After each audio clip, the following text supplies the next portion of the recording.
Saddest scene. Yeah, with the first game, right, we're talking about how do you take this obsession of love, of a parent's love for a child, to the end of the line? And then this has the reverse of it, of like, how do you take hate to the end of the line? Which is also like another expression of love. And the engineering of it was that here she has this family that loves her, and it's not good enough because she's letting down Joel in her mind. I love the different energies that you both bring to this scene, where Dina is giving it her everything in this fight, and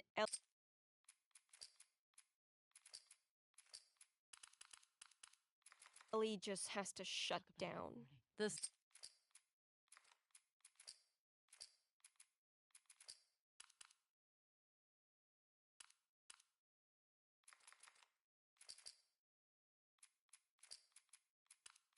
scene, my God, I was so hard to leave you because you were so upset and so broken and so sad, and I was like, I should, my mama stay.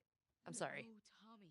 I would argue this is maybe Ellie's darkest moment, even though I know where we're going, because this is the choice where she forsakes. This is where she makes the choice. Yeah.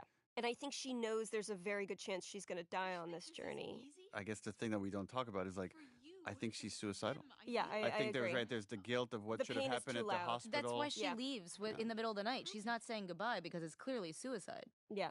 When the pain gets too loud, she's not there anymore. She's incredibly vulnerable, but she's completely disassociated, and there is this absolute rejection of everything that is right. I'm just supposed to sit here and wait for At that point, like, you know, you're not talking to the person that you're in the relationship with.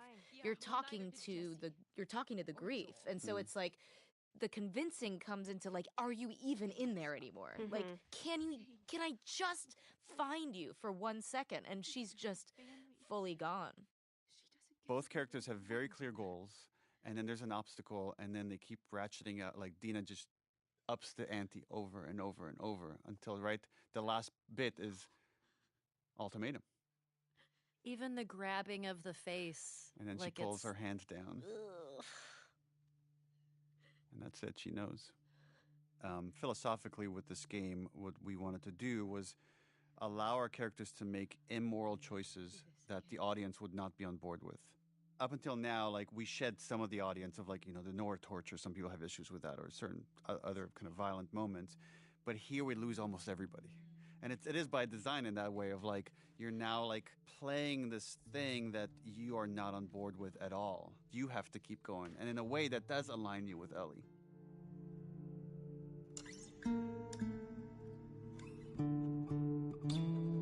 These shots are so gorgeous.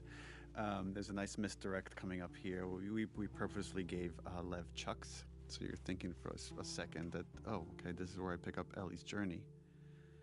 And again, now you've been a while away from Abby and Lev, and now Lev has fully shed his seraphite exterior, has hair.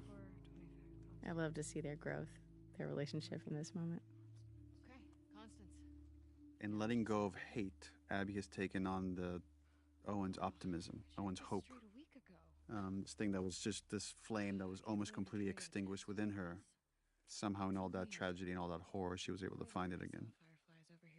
Her face seems brighter, it seems lighter than it has been the entire game. Come on. Even in the flashbacks.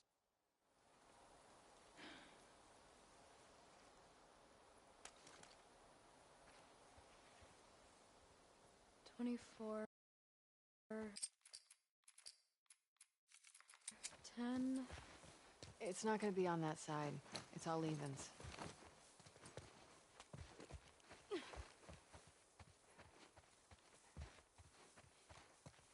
That's weird graffiti. Does that mean fireflies? No. Nothing I recognize, at least. Something's...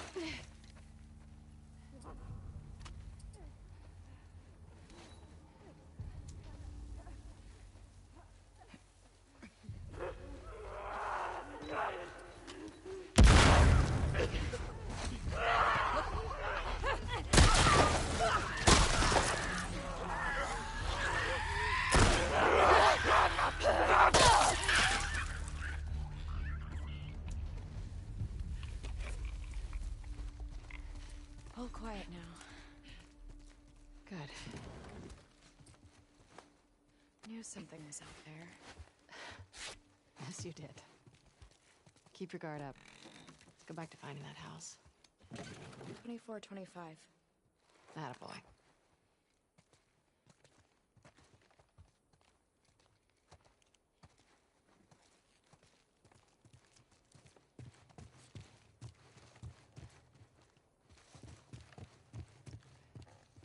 If the fireflies are still out there, Yeah?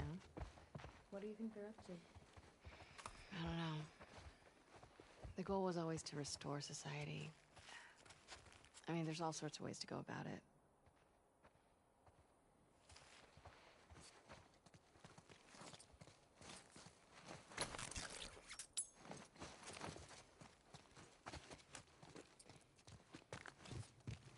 Seems like a strange place to find a resistance group. We had all sorts of outposts. Big and small. Best way to hide from the army.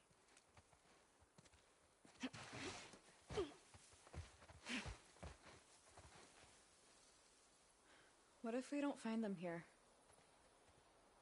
Assuming all the leads dry up, what would you like to do? I don't know. Leave this place? Okay. And where would we go? West. See what's out there. It's nothing but ocean. And past it?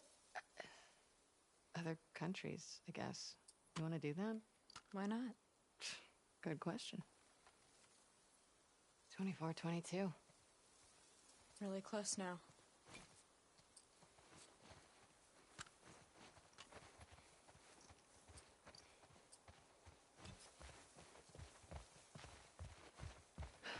What do you want to do for dinner tonight? We've got those lobsters I caught yesterday. 24-29.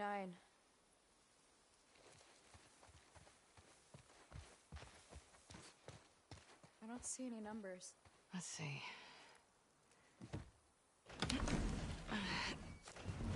Good enough.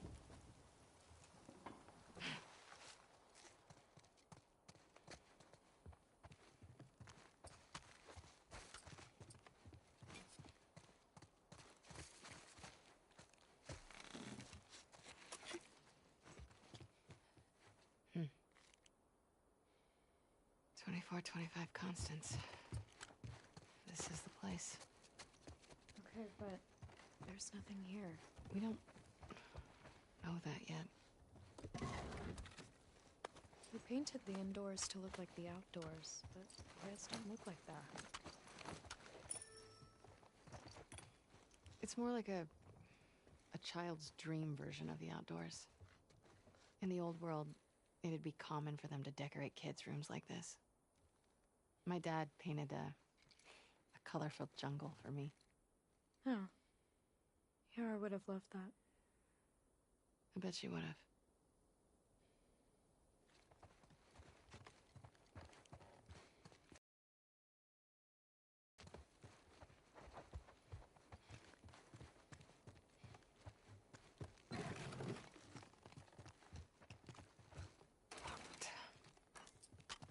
Maybe there's another way in? Are you being positive? I'm trying to be helpful. You're always helpful.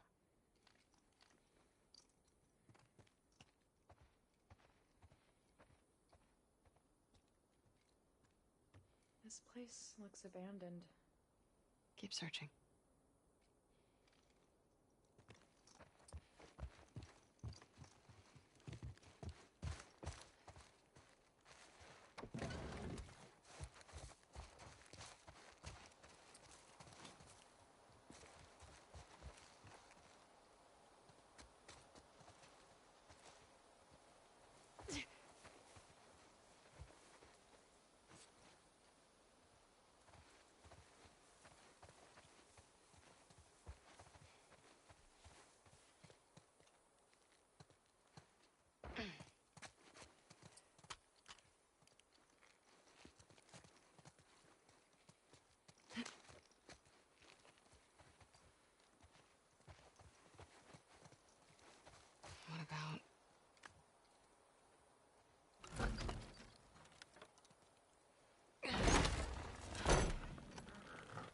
Everything's empty. Yeah, that's the vibe I'm getting.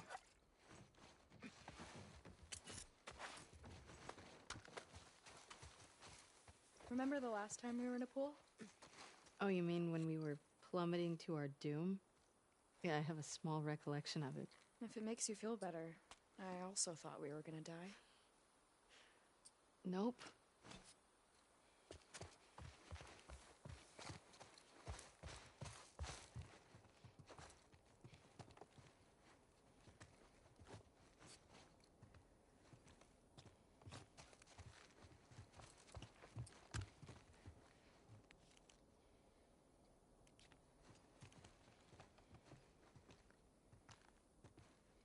Lev, I think we're done here.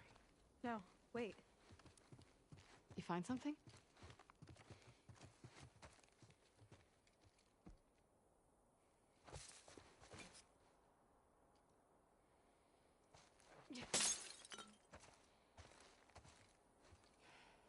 Scratches.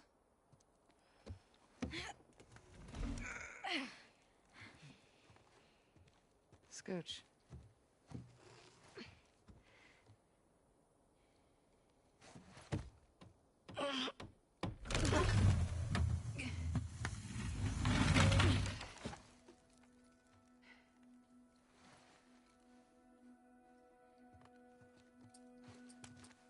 Hello?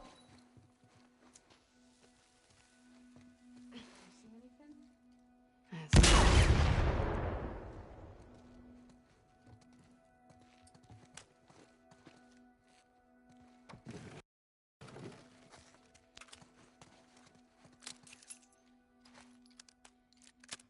Been a while since anyone's been here. Unfortunately, I have to agree with you. Pretty nice barracks, all things considered.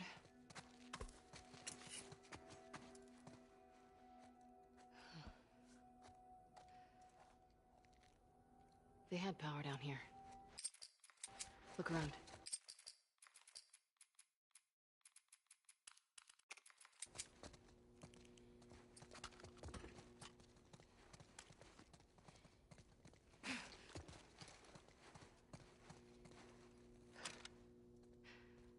Guess they've got solar. Oh.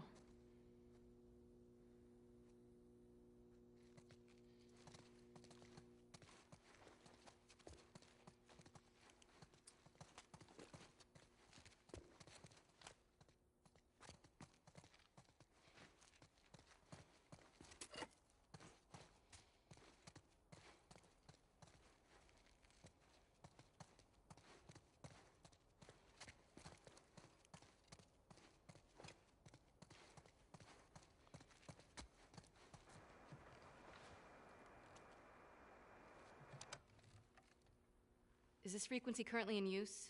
This is...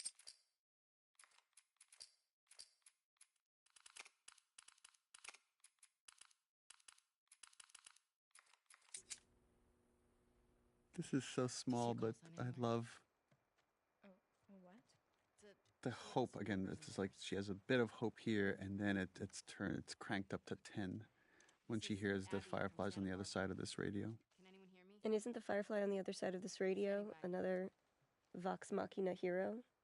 Is it really? Yeah, Who is it? Liam O'Brien. Is it? Yeah, He was my fellow nurse, wasn't he? In the Frequencies. he the thing? was. Yeah, we Your were the fellow two nurse nurses. in Last of Us 1. Is this frequency currently in use?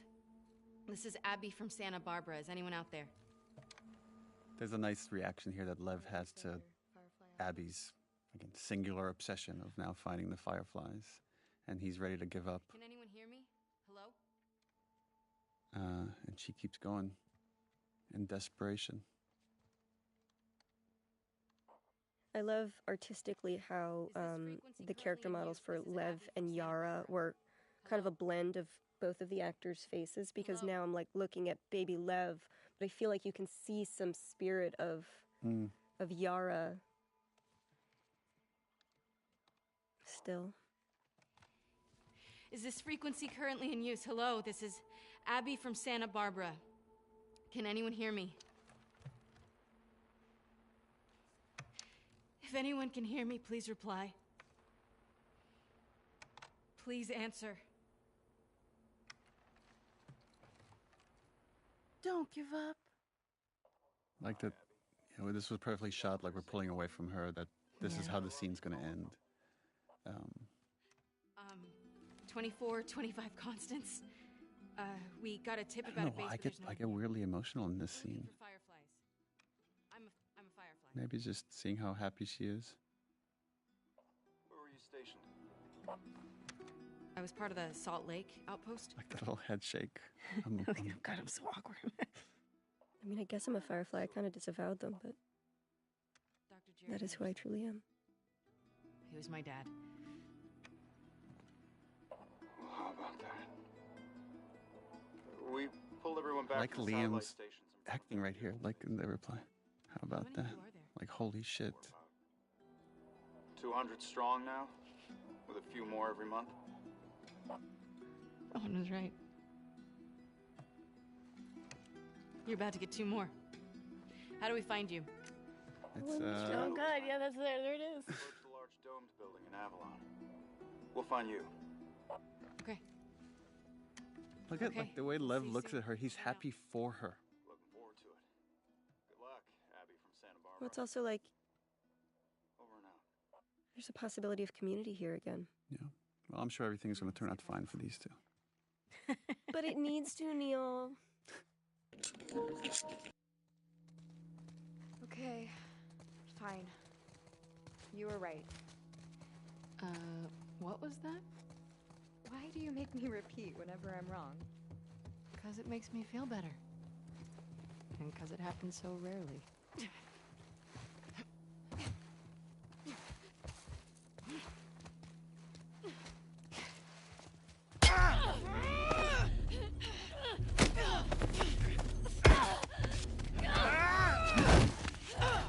Here they get ambushed by a new group, the Rattlers.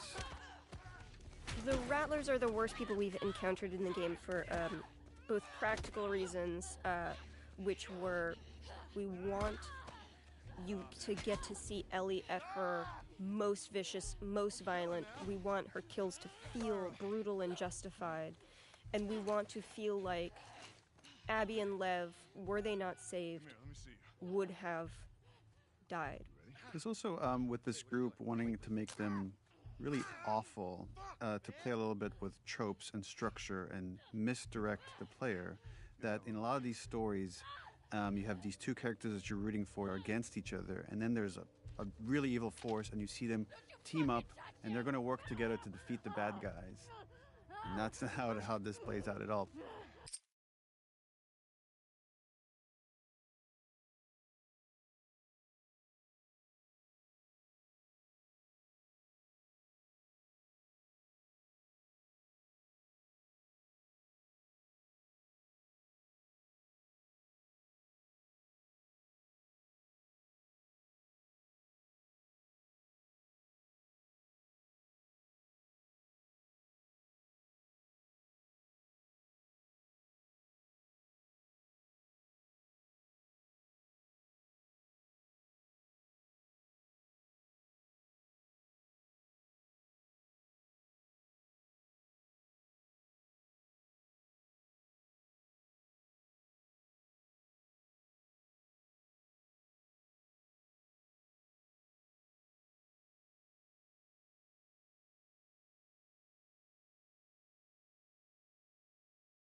that always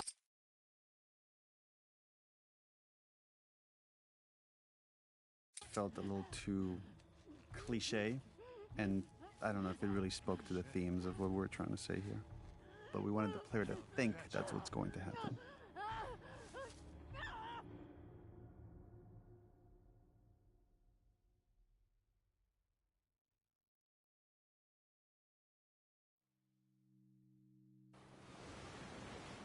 It's a nice economy here of storytelling. Like, we don't show Abby arriving at Santa Barbara with this boat that has become a character of its own in the story. And we're just here with Ellie picking up the tail end of their journey. There's also like a really interesting note here from Abby.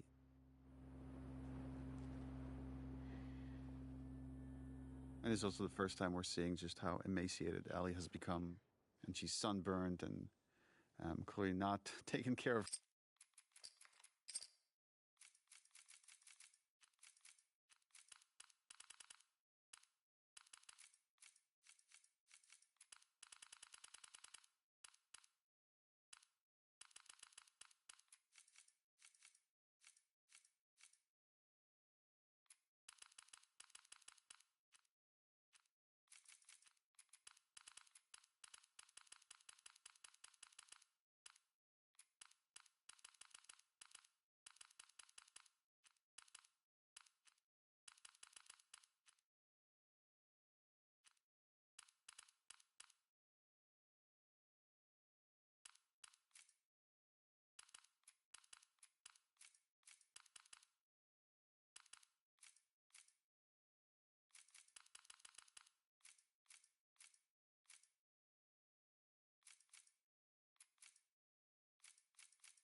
Herself in the pursuit of Abby. I mean, it mirrors it can't all be for nothing because she's killed so many people at this point. If she stops, that all is just for nothing. I really like the parallel of the first game of her wanting to see things all the way through with her stubbornness, even though there's a part of her that says this is not the right thing to do.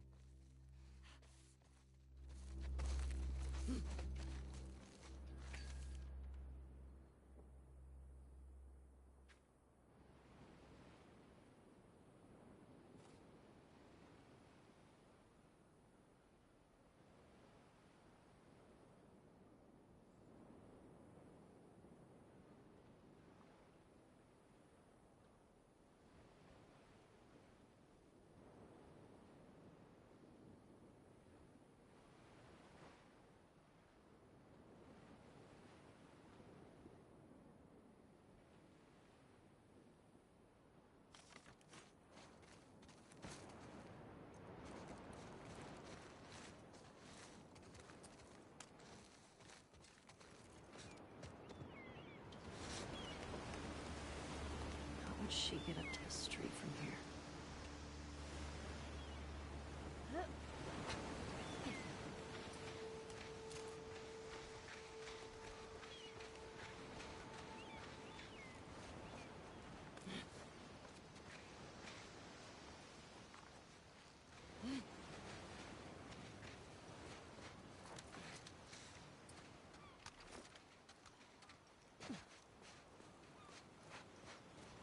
This looks promising.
we go.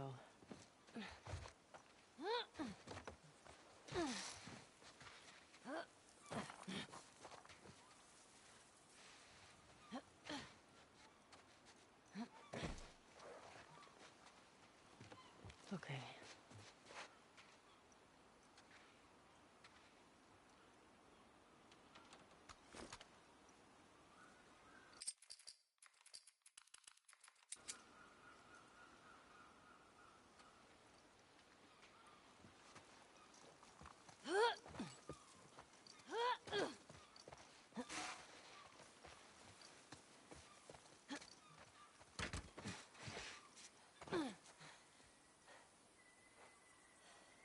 Now what? Mesa Bluff.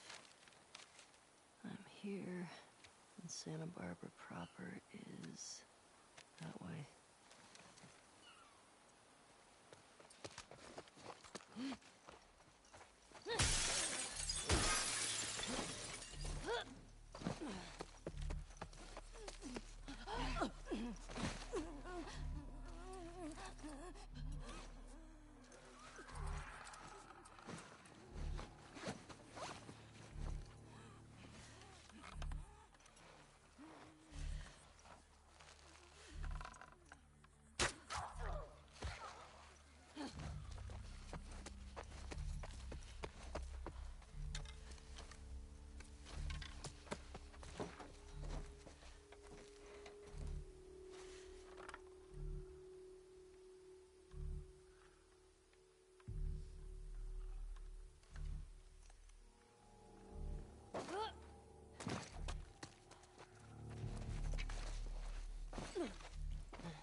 out through here.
Infected killed you. I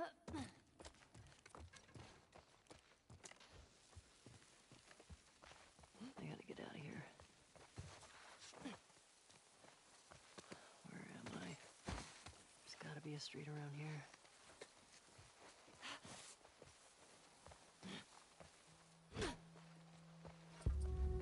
Okay. Santa Barbara's downhill. 24, 25 constants.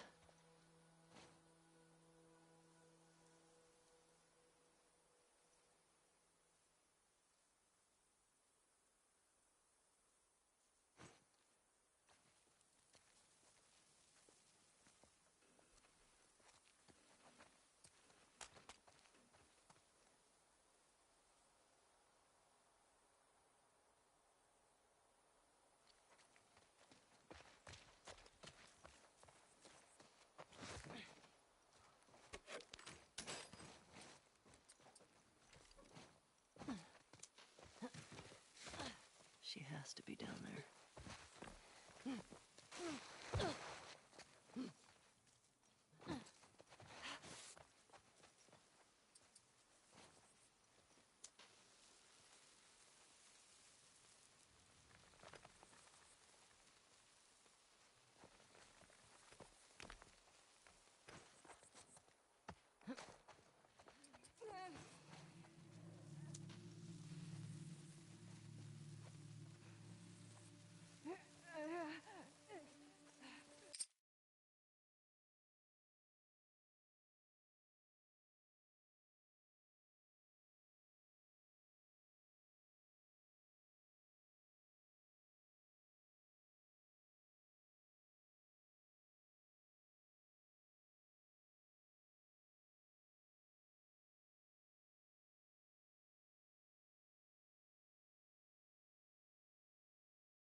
of the injury Joel had in the hospital in the first game.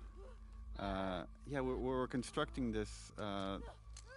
We wanted to injure Ellie badly. So again, she's choosing the pursuit of this thing over her own health, that she will likely die if she sees this all the way through.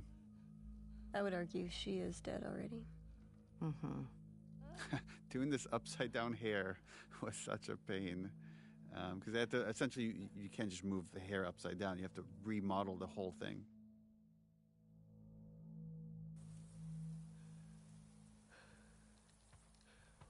And we wanted her to have lost so much blood. It's again, the whole thing is starting to feel like a fever dream, and she thinks she's seeing like Abby and Lev, and then realizes, oh no, it's very different people.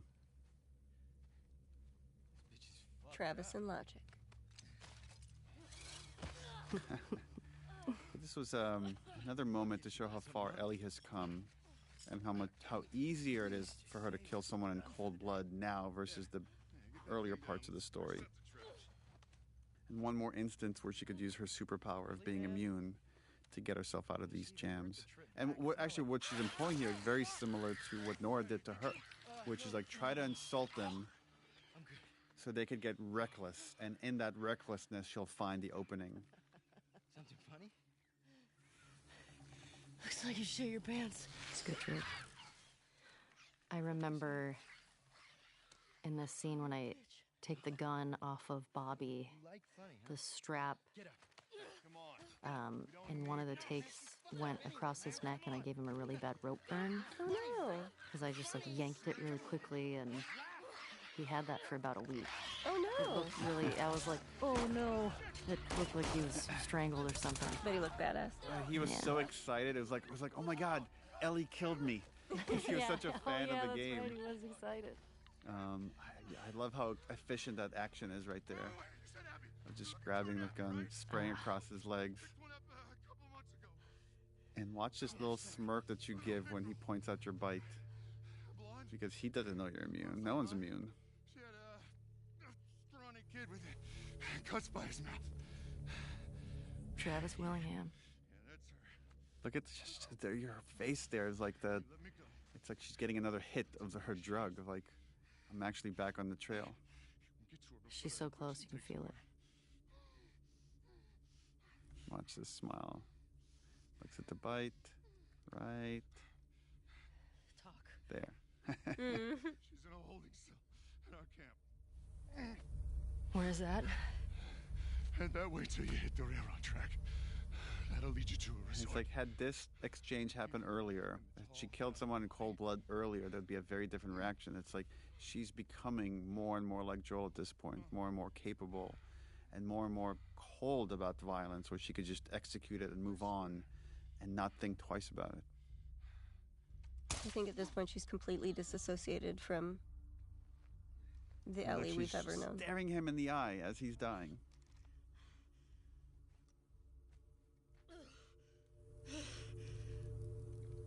Just a hint that the injury's getting worse and worse. But again, she's not going to stop. She can't. Not yet.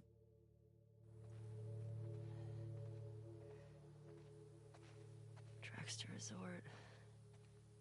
Tall round building. Tracks to resort. Tall round building.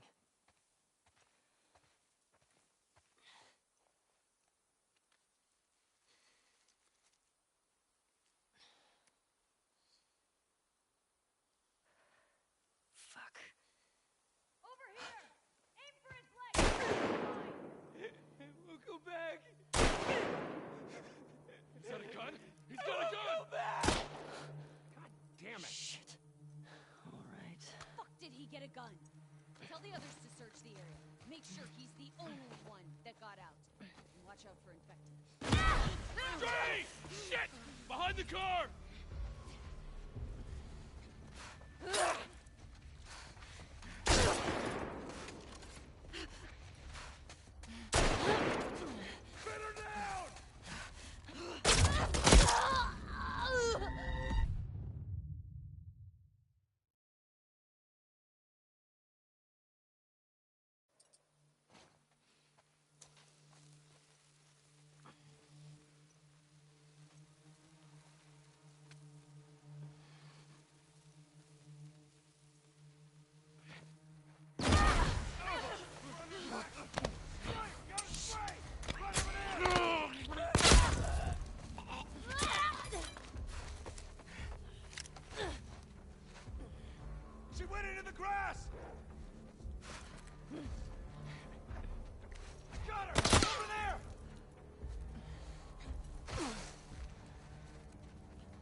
go!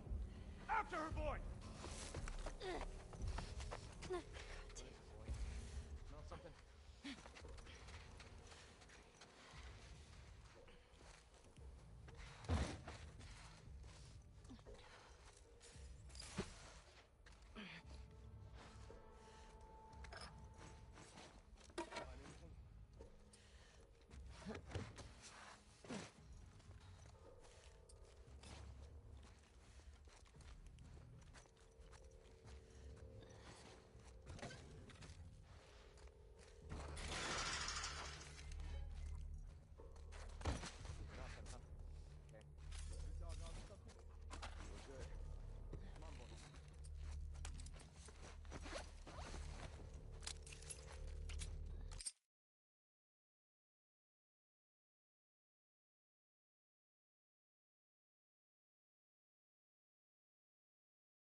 I'm gonna fucking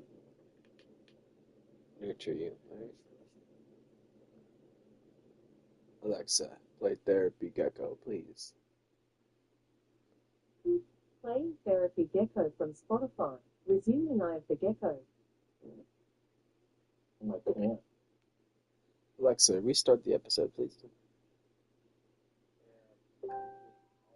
Restarting. See what? Mallory? To accept, press 1. To send a voice. Nelly? Hi, sorry. I was wondering how much money you can save me on car insurance. Is that not what you do? Alright. Alright. So now what were you expecting me to do in response to this? I'm not sure exactly. You can watch me Paper drawing, I'm sorry. You can watch me play. What would you like to do? How would you like to move forward in this moment that you've created?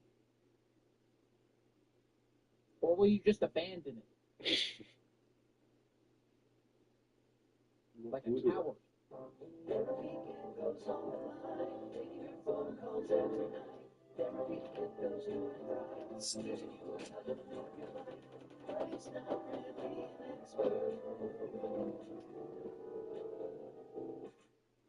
Call from?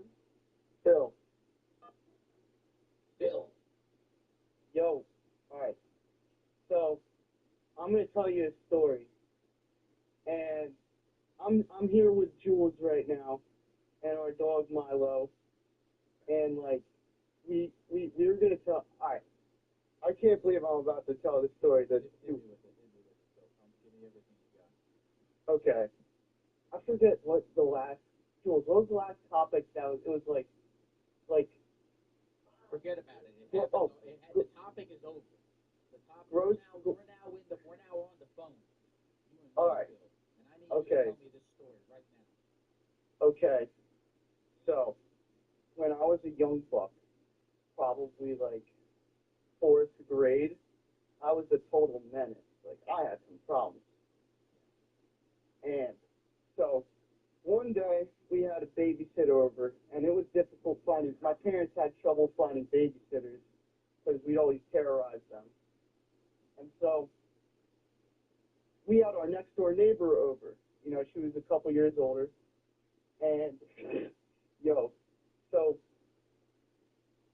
I wanted to freak her out. So I ended up,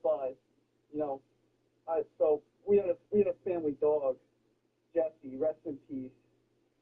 And so I put jelly on my like strawberry jelly on my nutsack, and I let my dog lick it off in front of the babysitter. And this like terrified her, and my brother was like cracking the fuck up. But so she ran out of the house and ran back to her next door, back to her. She was literally the next door neighbor. Ran back to her crib, and then she ended up telling her mom. So then the mom came over and from my brother, she was like, "You put jelly on your dick and let the dog lick it off," and like, I was being scolded, and I was just like, I just started bursting out laughing because she was like, 40-year-old woman, and she said dick, and like, yeah, I think I scarred that poor woman for life.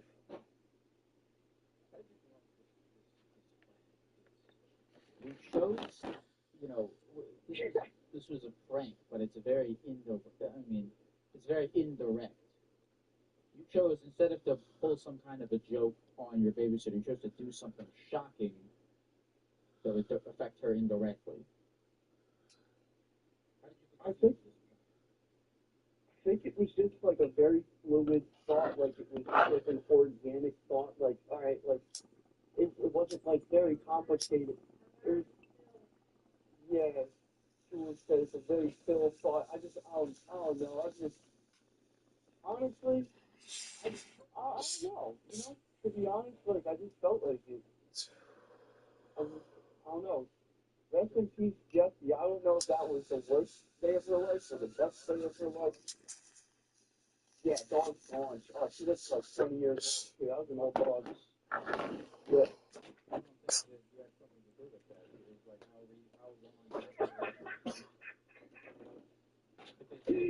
Because if you're just the kind of guy who because I'm going to be honest with you, if you're the kind of guy that on a whim paints his nutsack with jelly for his dog to eat it, you probably do a lot. I assume that you've done a lot of nutsack related impulsive actions, and I would not be surprised if your nutsack carried with it fatal diseases that perhaps not fatal to you, but fatal to those who interact with your nutsack.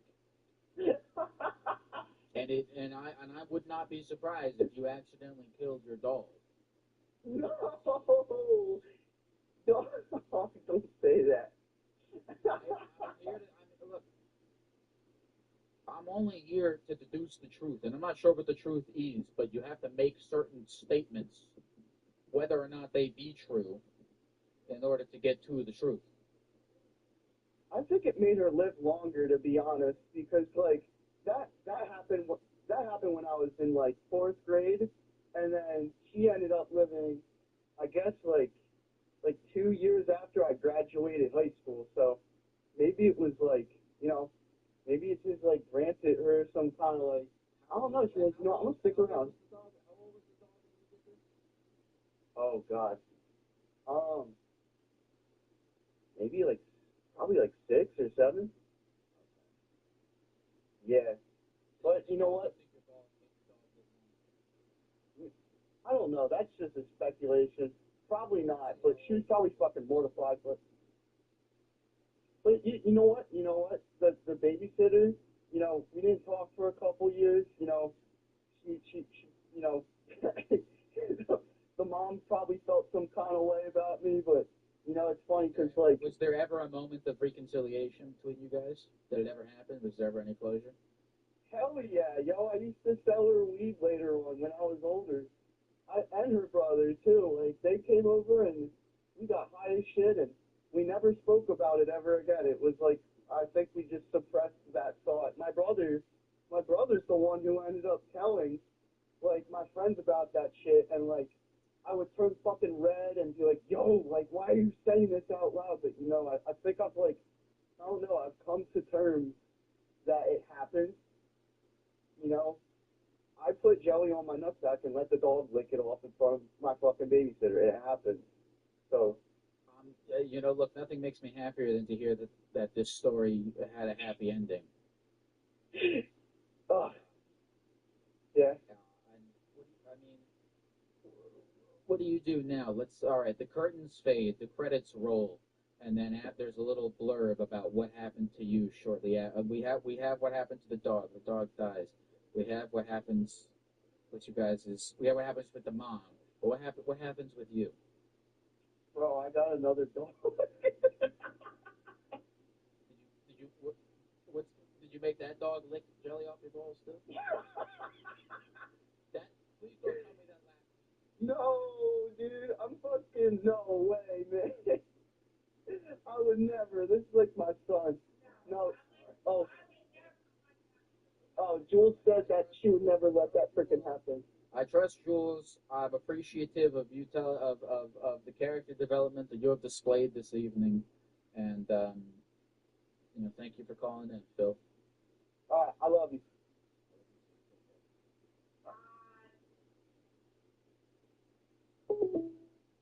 Call from Charles. Charles. Hey. How you doing, Charles? I'm good. How are you? I've been watching you for like 2 days. Fuck yeah, dude. Big fan. Thank you, man. I'm a big fan of you too, Charles. Oh, thank you. What are you doing right now? I was watching college football, but then I saw that you were on, so I figured I'd give you a call. How are they doing? Is college? I was surprised when I learned that college football was still on. Yeah, I think it ends kind of sometime in January.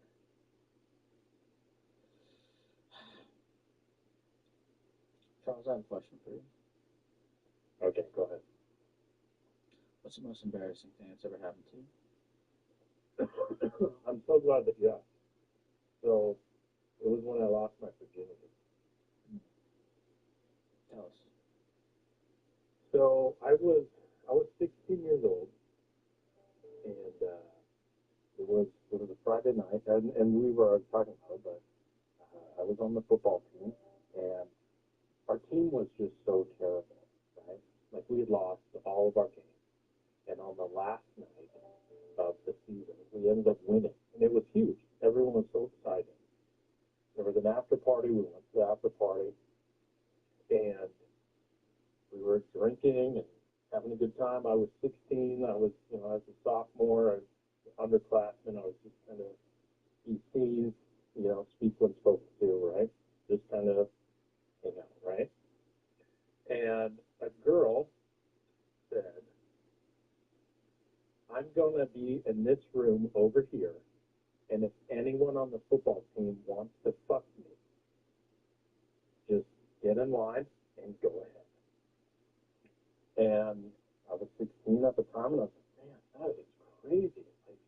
Like, I've been wanting to lose my virginity forever. And here's this, like, angel basically just offering it, right? So I get in line, and I'm probably like 7th in line, I'd say. And I'm sitting there, and I'm hard as can be. Like, just throbbing hard. And the line is just progressing, little bit after little bit. And, it's just, God, it's like every step I take, my pants are just rubbing on it. And just, I'm like a mess. Just free cum all over my shorts, everywhere. And it's finally my turn. And I'm walking in, and she's laying on the bed, and she's naked, and her legs are, her feet are on the bed with her knees bent. I see her pussy, and I jizz in my pants.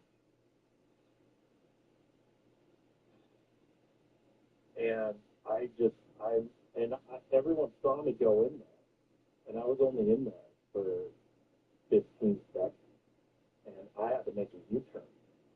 And I walked out, and my pants are just covered in jizz, and everyone sees me, right?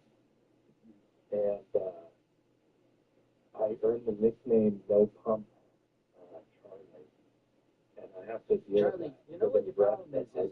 Charlie, you fell for sort of a sexual get rich quick scheme. Yeah. I mean, think about it like this. When you see everyone sort of rushing towards a certain investment. If we're using the financial analogy. You tried to cut corners to lose your virginity. You tried to take the shortcut. You didn't do the long-term investment strategy, Talk to some women. Find someone you like. Form a relationship. It's a long-term investment. And on top of it, but you suffered because you cut the corners. yeah, and then to further your analogy, I mean, for the next 2 years... Alexa, go back 10, 15 minutes.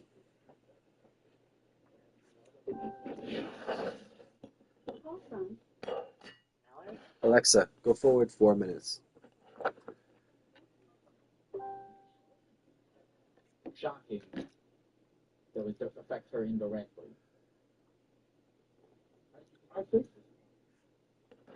it was just like a very fluid thought, like it was just like an organic thought, like, all right, like, it wasn't like very complicated. It was, yeah, Jules says a very still thought. I don't know. Honestly, I don't know.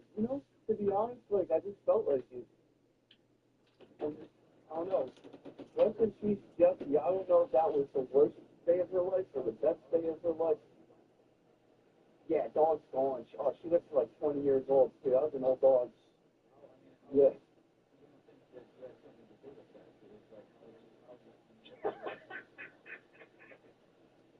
If you're just the kind of guy who, because I'm going to be honest with you, if you're the kind of guy that on a whim paints his nutsack with jelly for his dog to eat it, you probably do a lot. I assume you've done a lot of nutsack-related impulsive actions, and I would not be surprised if your nutsack carried with it fatal diseases that perhaps not fatal to you, but fatal to those who interact with your nutsack.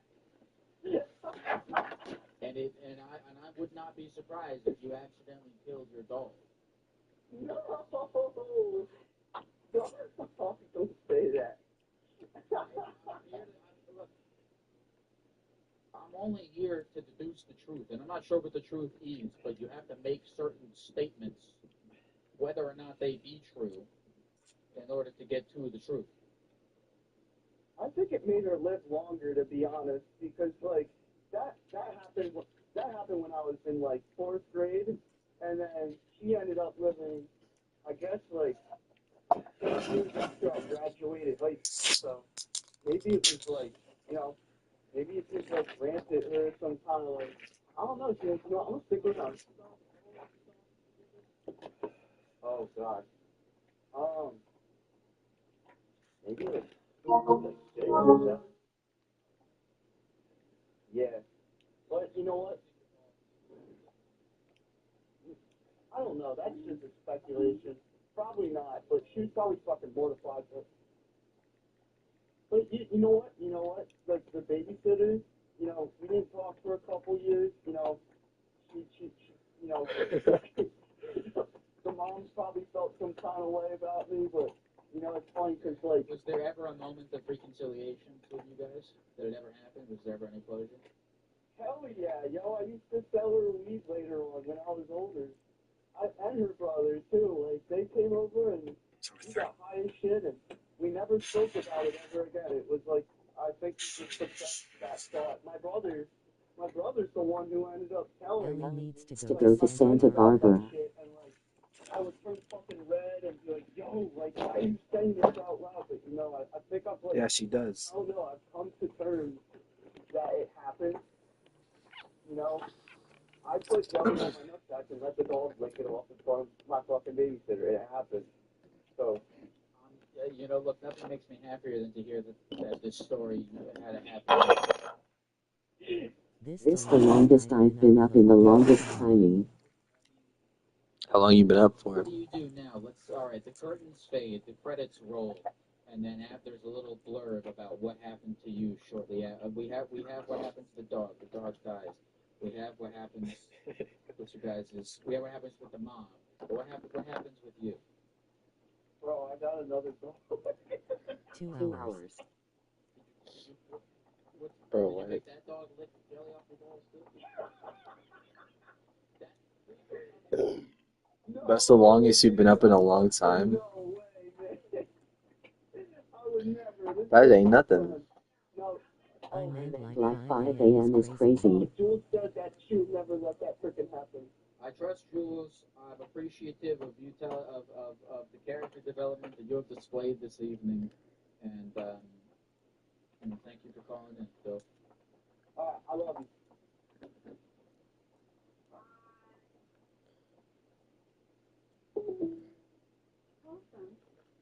Charles. Oh. Charles. That's a good one. Hey. How you doing, Charles?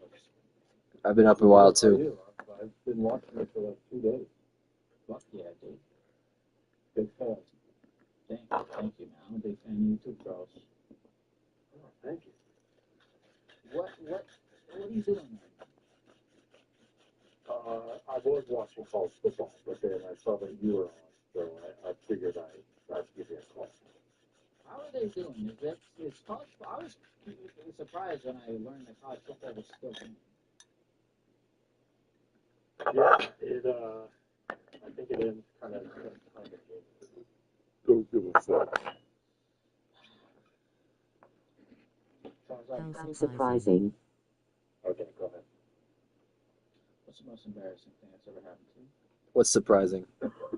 I'm so glad that yeah. So it was when I lost my virginity. Tell us.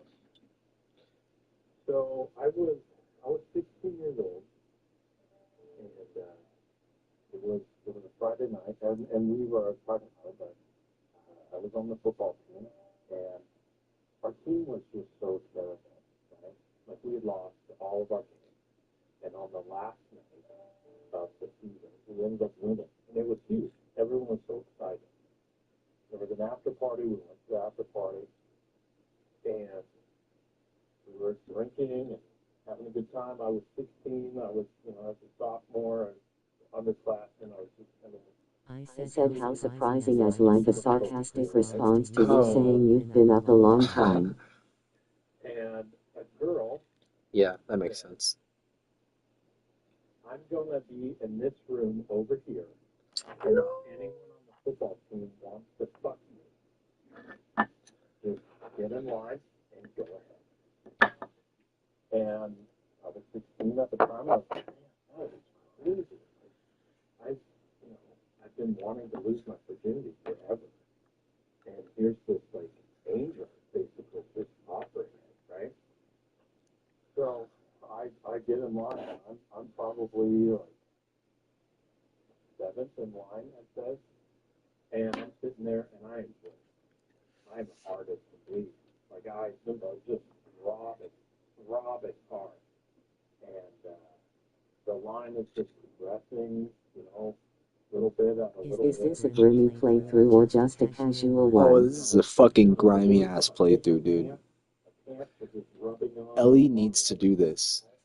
I'm like a mess. There's free cum all over my shirt. She's already dead.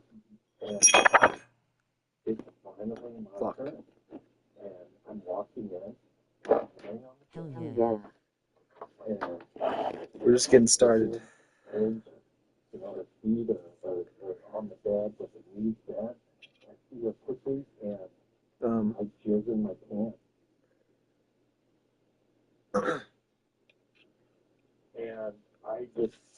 And everyone saw me go in there, and I was only in there for. You play this a lot. Give me just a minute, I'll be back. I'm about to go. I do play this a lot. I've been trying to put myself in Ellie's shoes. Like, damn, I don't need this girl to die. She does not need to die here. I gotta keep her safe.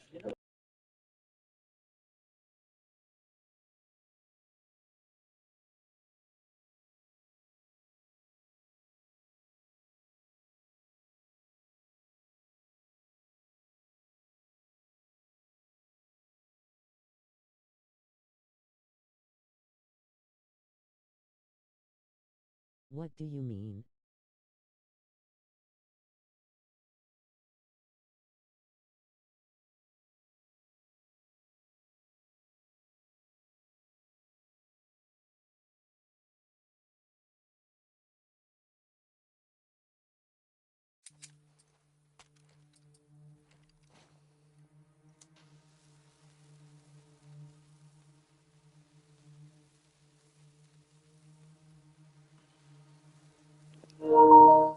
mean, Ellie needs to live through this. We gotta secure the victory here.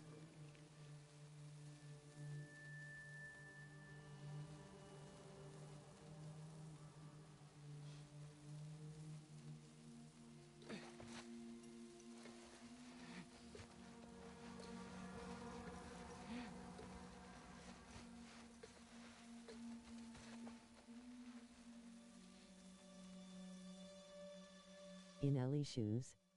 So you're trying to think as her. Right, I'm trying to feel what she's feeling, like, as she goes through this vicious journey of violence.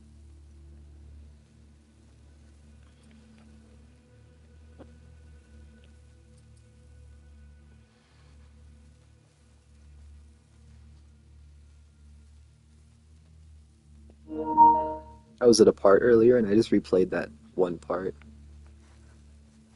which was like 2 hours long, like 3 times, because it was just so fun to just play that shit and be immersed in the gameplay and the environment, and the storytelling.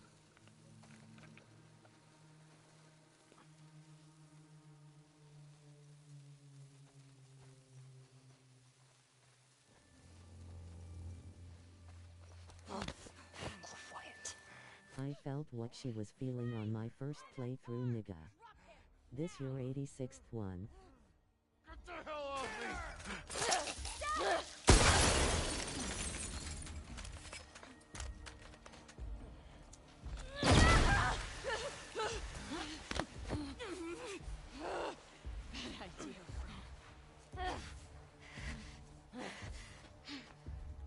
Fuck you!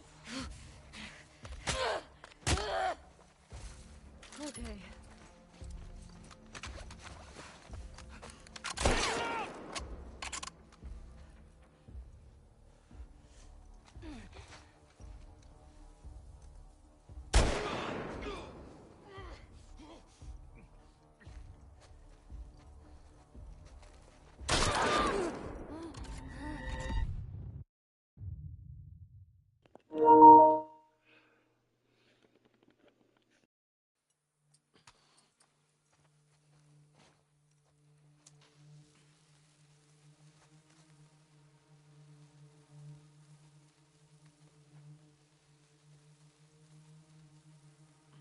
Do another playthrough after this and put yourself in JJ's shoes.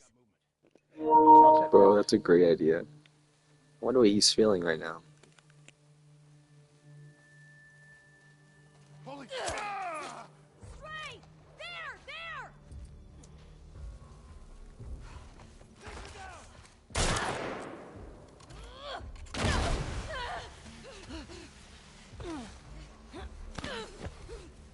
You let him go! Fucking relax.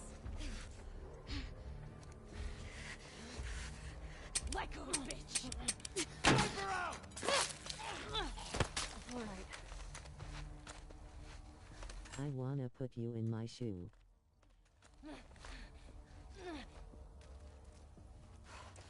You're down!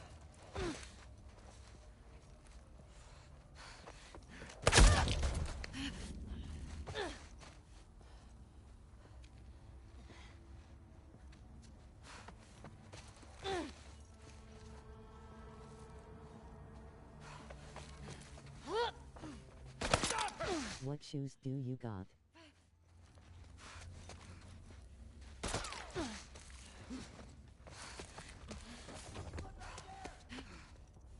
I don't think I've ever asked you that before.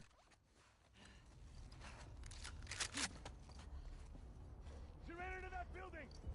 Where'd the outsider go? Find her, boy! Now what?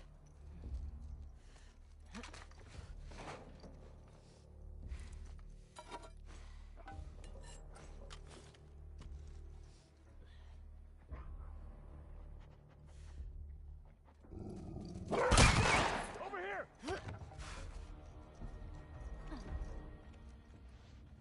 Damn, he locked in. I'm like, Person!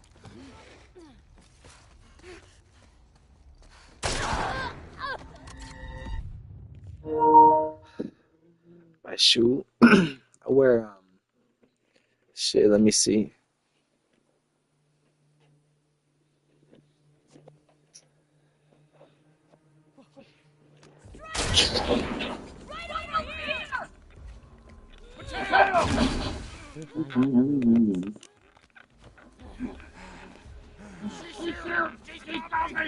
Goodbye, Ellie Williams.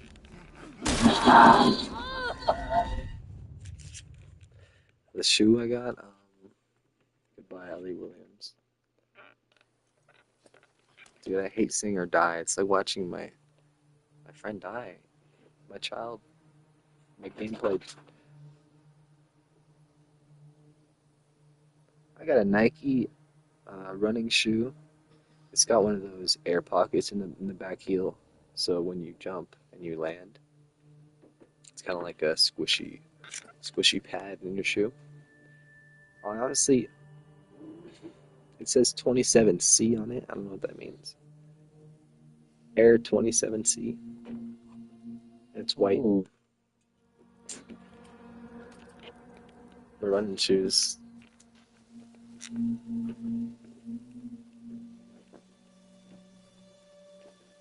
Ellie got the Converse, the purple, royal purple Converse. The shake on itself.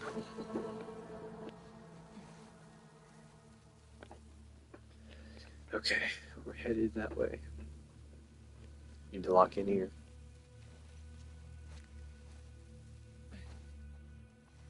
No! Ambush! Stray!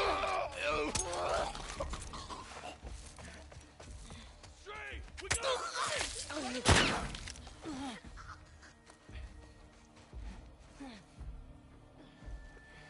Biker! Yeah, got it!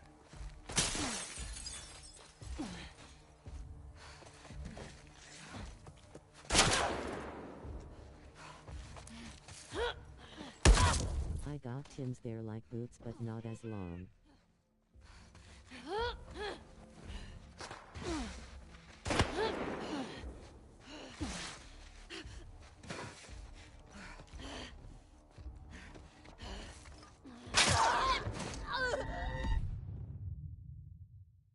Fuck. Just got slammed out in the middle of the train, bro. You got Tim's. That shit sound expensive. No, that sound fire. Tim's. I don't know what they look like. What color?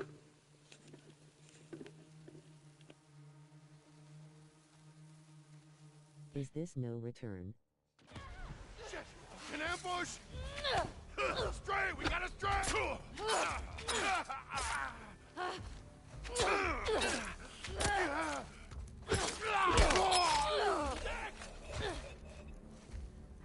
Get another angle! Go get her, Delicious brown.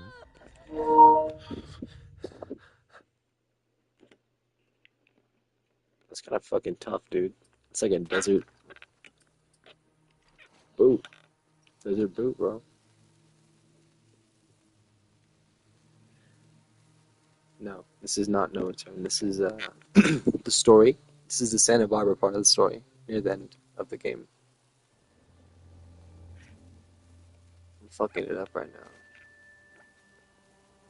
I need to take it slow. I was watching my brother play earlier. He takes his gameplay really strategically, and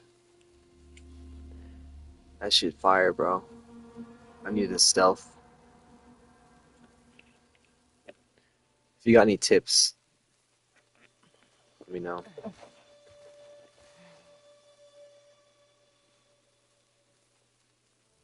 I need to be quiet.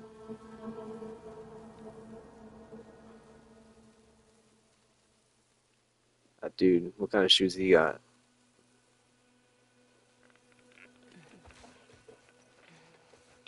I need to keep this out.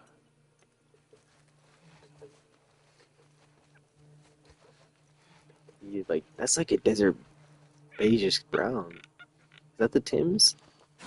You got the Timbs on them?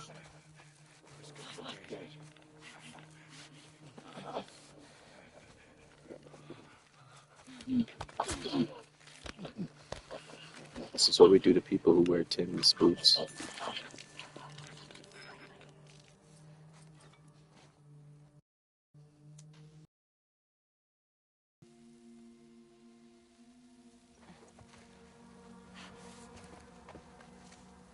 We got a live one!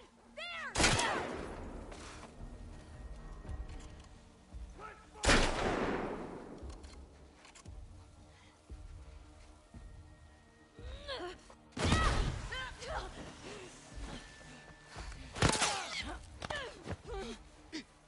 Get the don't do it, stupid.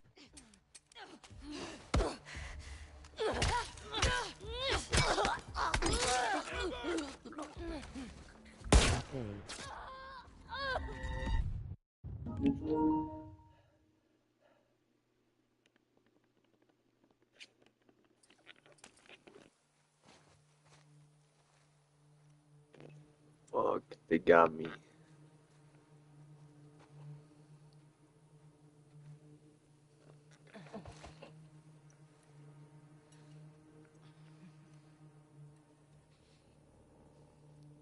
need to die.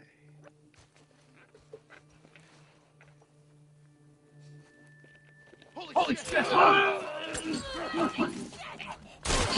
her!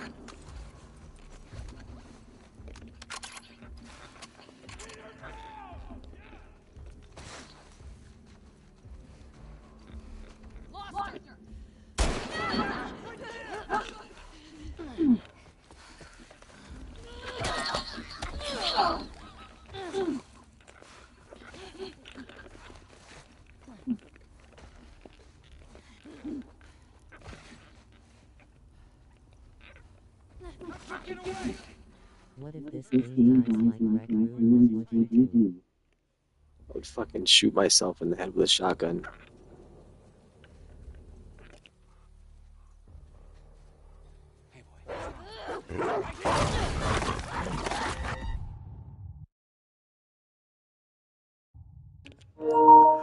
That's what I would do.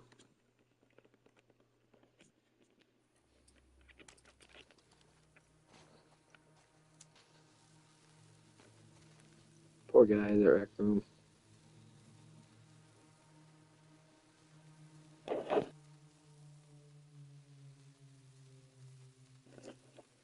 I wonder what happened. I wonder why it shut down. That's a little extreme. You know. I feel like not enough financial gains were being met from the game. That's what I would assign it to. Educated guess, though. Ellie, what we doing here? Alright. Head. Yeah, you're spot on. Bro, Obsession. You saw it. That shit crazy.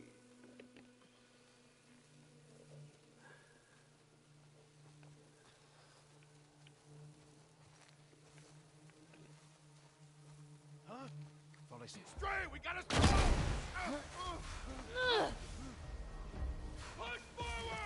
On it. Fucking get off me. Let them go now. Let go, bitch. I want to watch IT again, so the ADDD.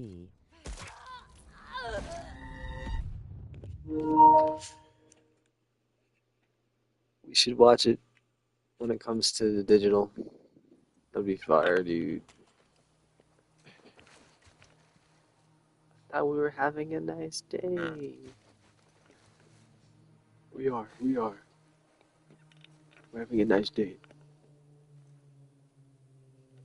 Bear is so me, bro. We should watch it together. That would be extraordinary. That would.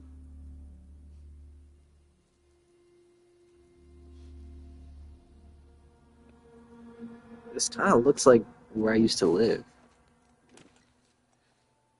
No, it doesn't. It doesn't. This is like the more west side of Cali. more luxury with the palm trees and shit. Love me a good palm tree.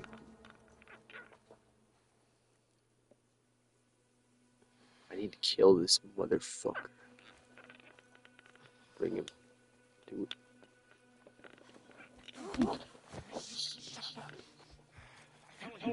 His knees. Run away! Behind that car! Joker! Bitch! Drop her now! Get this bitch off me! Hammer!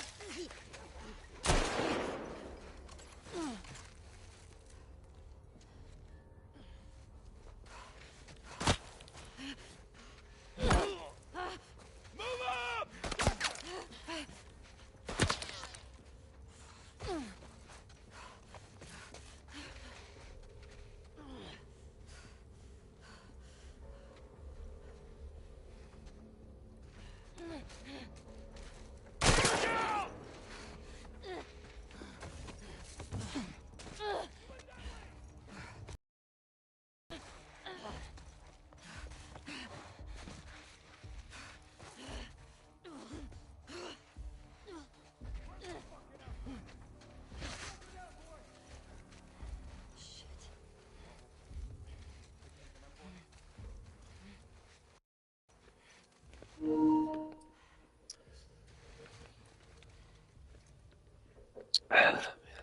I'm gonna see it tomorrow night, most likely. Obsession for the second time with a friend. It's gonna be interesting. I think we all need to see movies with friends sometimes.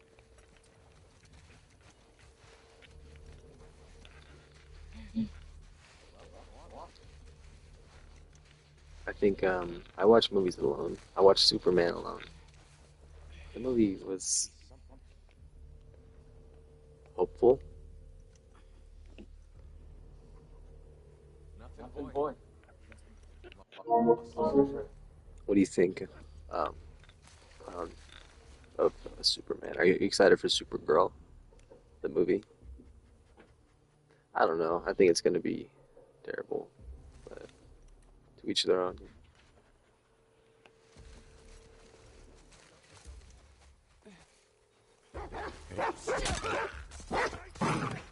Ellie needs to go to Santa Barbara. I want to watch IT again, so be ADDD. We should watch it together, that would be extraordinary. Ellie, you're getting kinda sloppy, bro. Dope. Fucking let a dog eat me, dude. I'm not getting. Ellie's not getting sloppy, bro. She's just nervous. She's about to. She needs to lock in, dude. She's hurting. She just got stabbed in the right side of her spine, bro. With a tree. Of course, she's gonna be sloppy after that. What the fuck is wrong with this chat?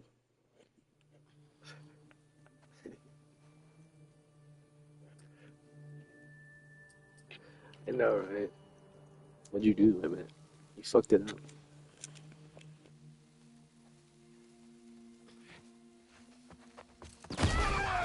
By the car!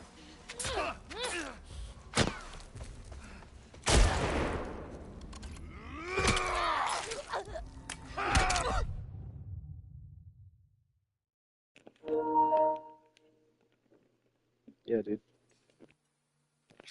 I need to fucking.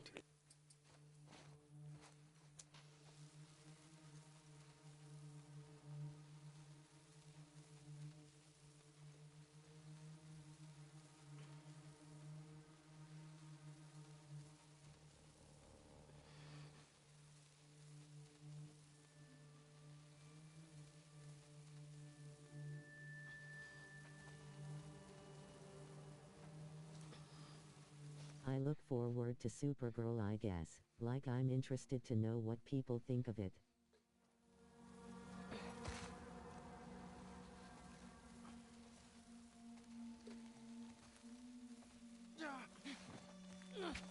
Stray! Right here!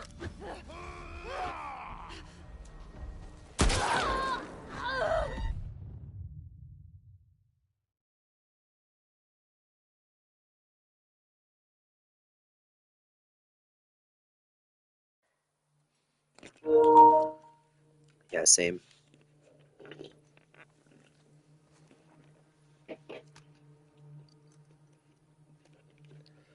Girls are cool and all, but I don't want to watch a whole movie about them, you know? I really want to watch Obsession again, like with someone. Right.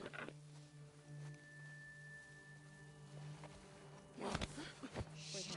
We got a live one! Right over there! Don't be stupid! Let them go! Fire her out!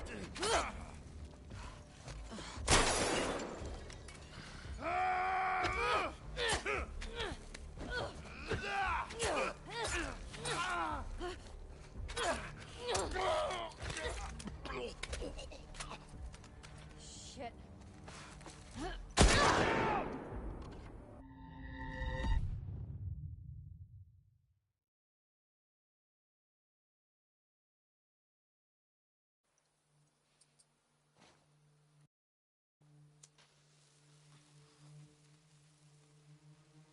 Hey. Strike! Shit! Right there!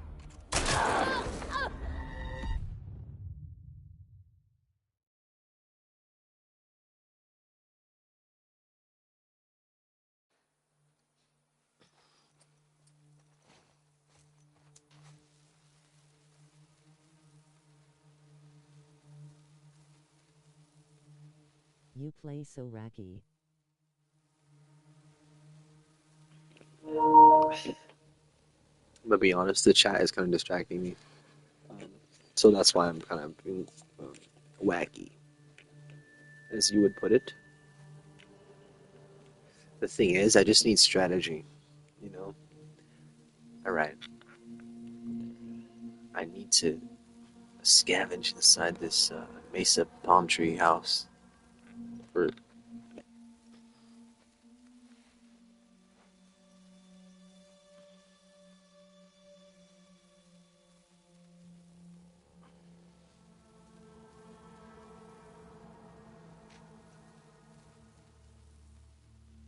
I can dip if that's what you want.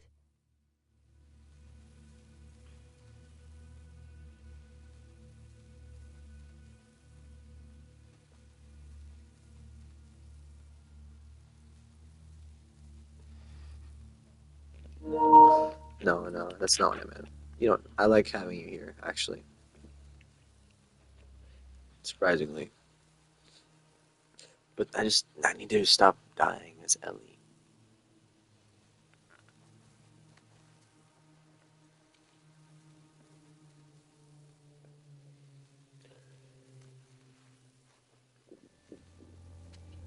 I think I need to wait.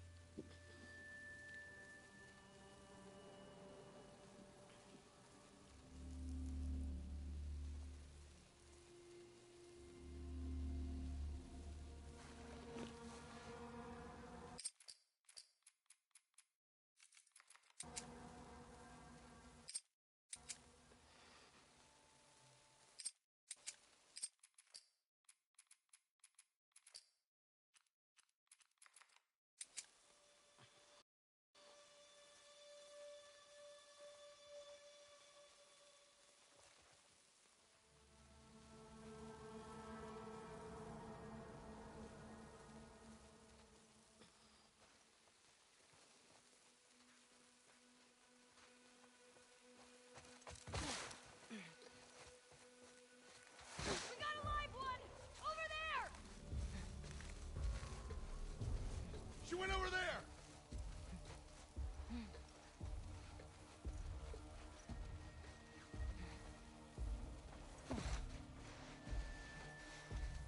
I don't see her! Start searching. Huh? Right over there! Move in! Yeah, on it!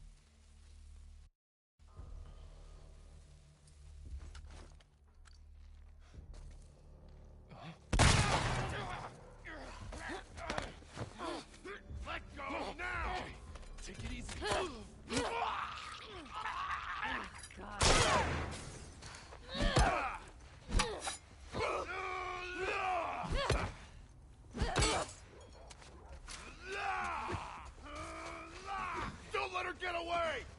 Good job.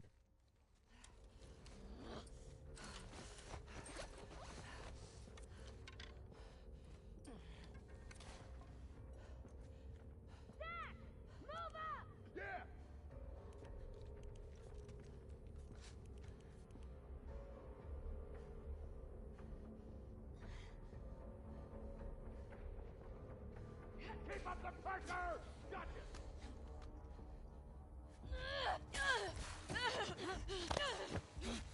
Don't be stupid! Let her go! Let go! Keep it up!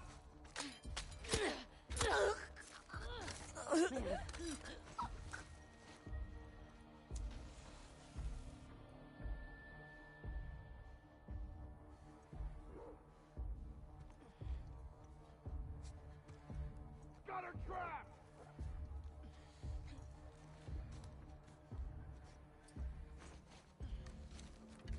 The fuck is she? After her, boy! Got anything? Everything all right? Fuck. What the hell was that? Go.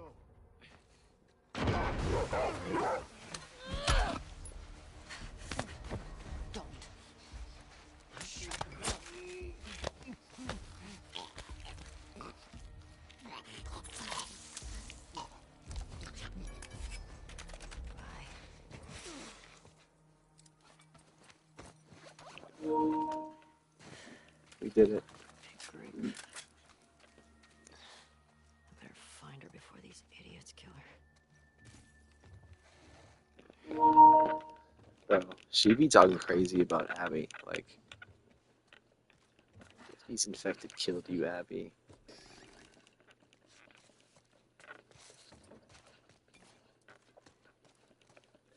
Ellie is a lesbian. That's all I'm saying. Hey, it's a true fact. It's a true fact. And hey,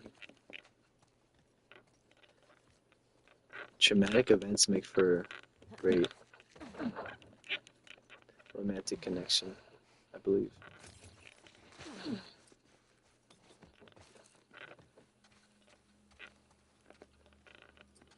Beautiful.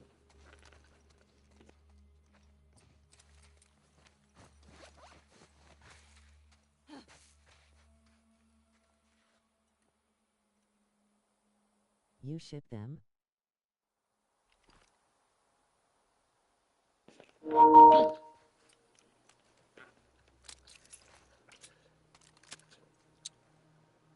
Yeah, I do.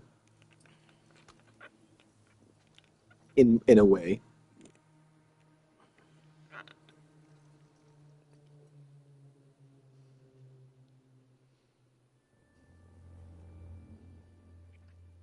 I think it would make for an interesting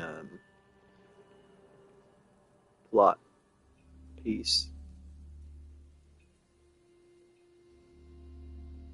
Like, can two people still fall in love or look at each other like that even after they've hurt each other to great extents? It's an interesting concept. But that's a big thing to follow through on in the Last of Us story. Like, that's a risky writing, you know, for a game.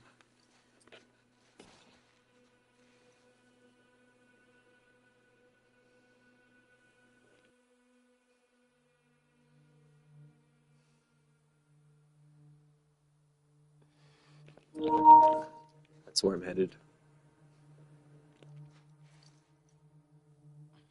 I don't think Abby is interested in women.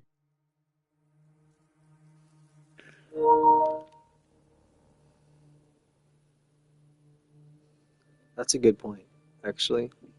It's a really good point. If not lovers, then I don't know. I think But that's a very clever concept. I fuck with it tons. right. I think there's a lot of room for them to understand each other more if they took the time to, in some way, you know? Like if circumstances were right.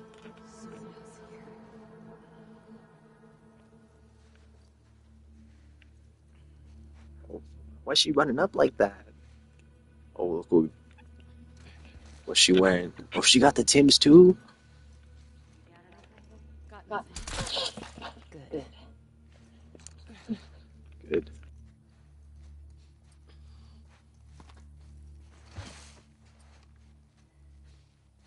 Yeah, like it is obviously that they share a lot in common.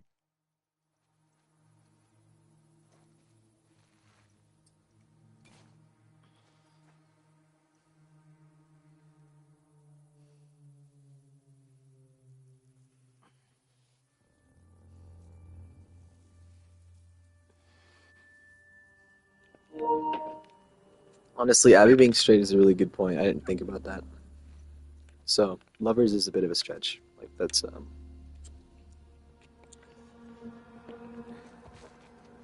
don't know if that's possible. But, good friends, mutual respect for each other, eventually. We'd love to see it. That's too hopeful, though. This is a pretty tragic video game. You know what I'm saying? Bro, let me get through this. I'm being a fucking little bitch. Ellie would not be like that right now. She needs to get to Abby.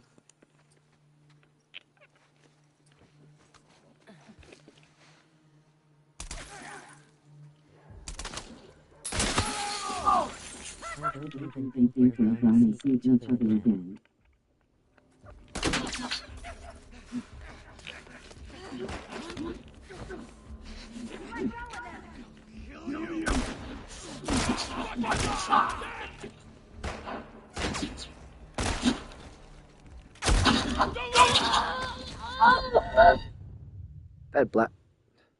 That dude shot his friend. He's like, ah, fuck it. I'm gonna kill my friend for you. To kill you. That's fucked, bro. That's some shit Nick from The Walking Dead Season 2 would do, bro. Oh,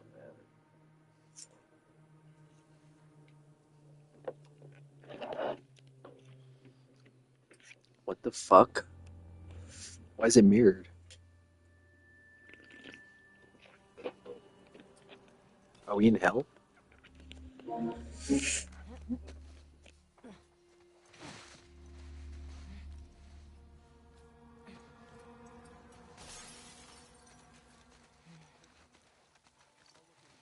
I got your back. Let's get a rumor going. Got it. Don't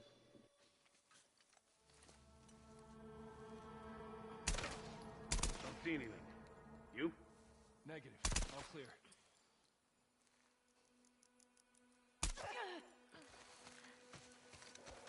We're under attack!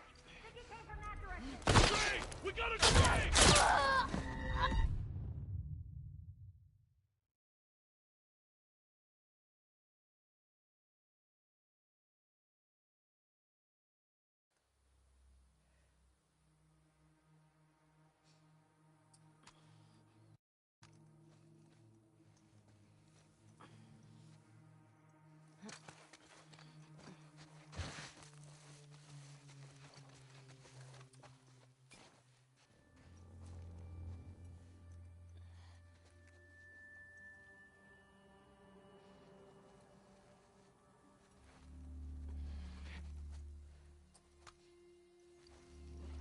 Hey, hear that? Go see what's up.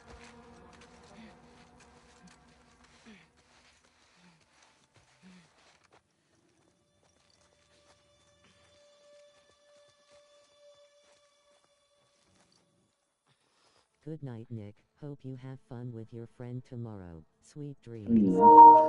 Thank you. Good night, Clown. Good night, Matthew. Good luck with everything.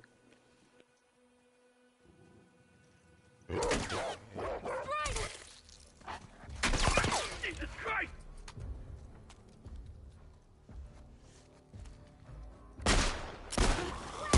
You're dead, you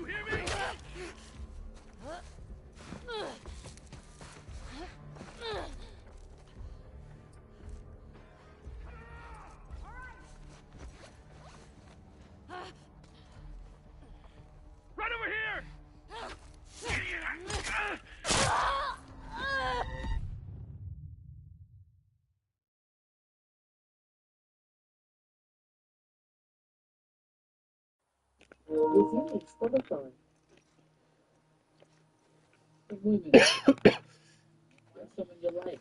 Form a relationship. You know, it's a long-term investment. If they don't talk of it, but you suffer because you talk on the phone.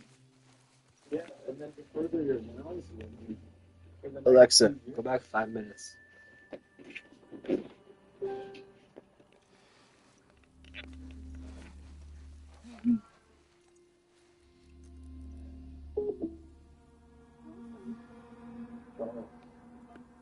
Oh. Hey. I'm good. How are you? I've been watching you for like 2 days.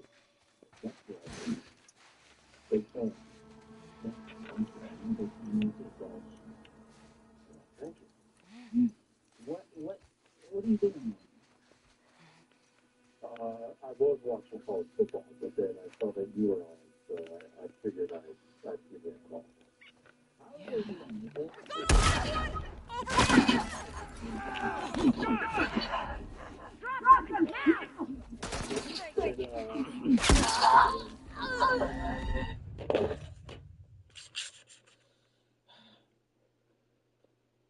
Charles, I have a question for you. Okay, go ahead. What's the most embarrassing thing that's ever happened to you? I'm so glad that you asked.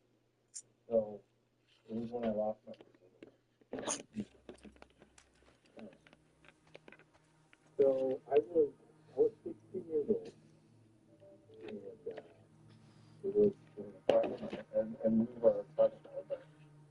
I was on the football team, and our team was just so terrible. You know? So we lost all of our games, and on the last night of the season, we ended up winning. And it was huge. Everyone was so excited. There was an after party. We went to the after party, and we were drinking and having a good time. I was 16. I was, a sophomore, underclassmen. I was just kind of speaking folks through, right? Just kind of, right? And a girl said, I'm going to be in this room over here, and if anyone on the football team wants to fuck me, just get in line and go ahead. And I was 16 at the time, like, man, that is crazy. I've been wanting to lose my virginity forever. And here's this, like, angel, basically, just offering it, right? So I get in line, and I'm probably like 7th in line, I'd say. And I'm sitting there, and I'm hard as can be. Like, just robbing hard. And the line is just progressing, little bit and a little bit. And, it's just fun. It's a bit of I put my pants are just rubbing on it. And just, I'm like a man. There's free cum all over my shirt, everywhere. And it's finally my turn. And I'm walking in. She's laying on the bed. And it's in her head. The feet are on the bed with the knees behind the cooking, and I jizz in my pants.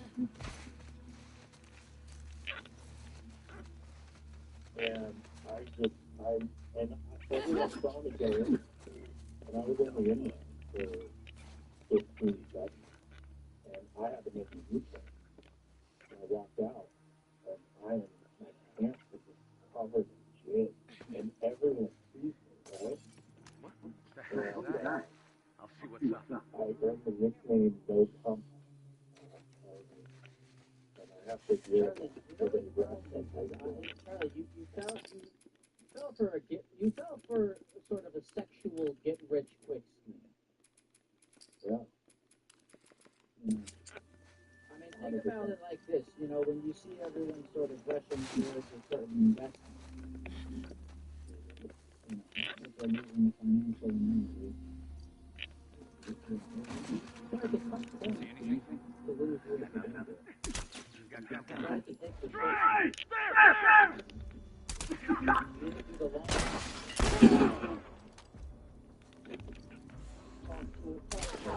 Formal relationship over a long-term spectrum. Because then on top of it, but you suffered because you caused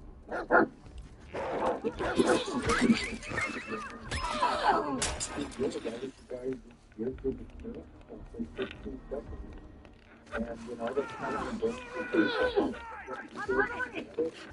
I mean, God, it took me a long time to recover.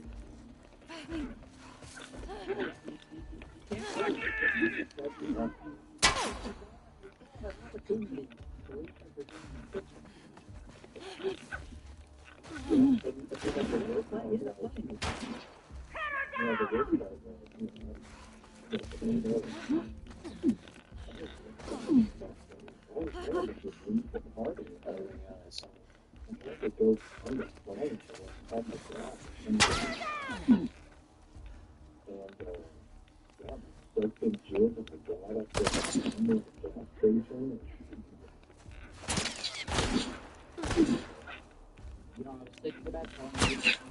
I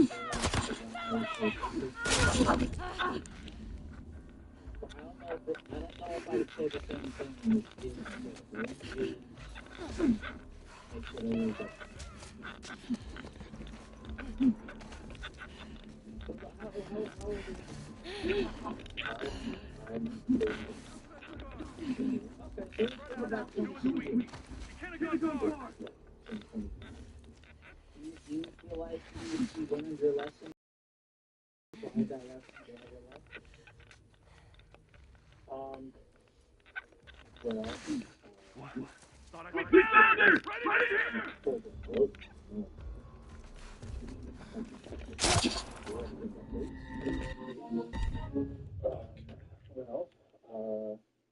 I don't think it really matters how long you live, you know? Like, it doesn't matter how long you live. I mean, that's just being efficient.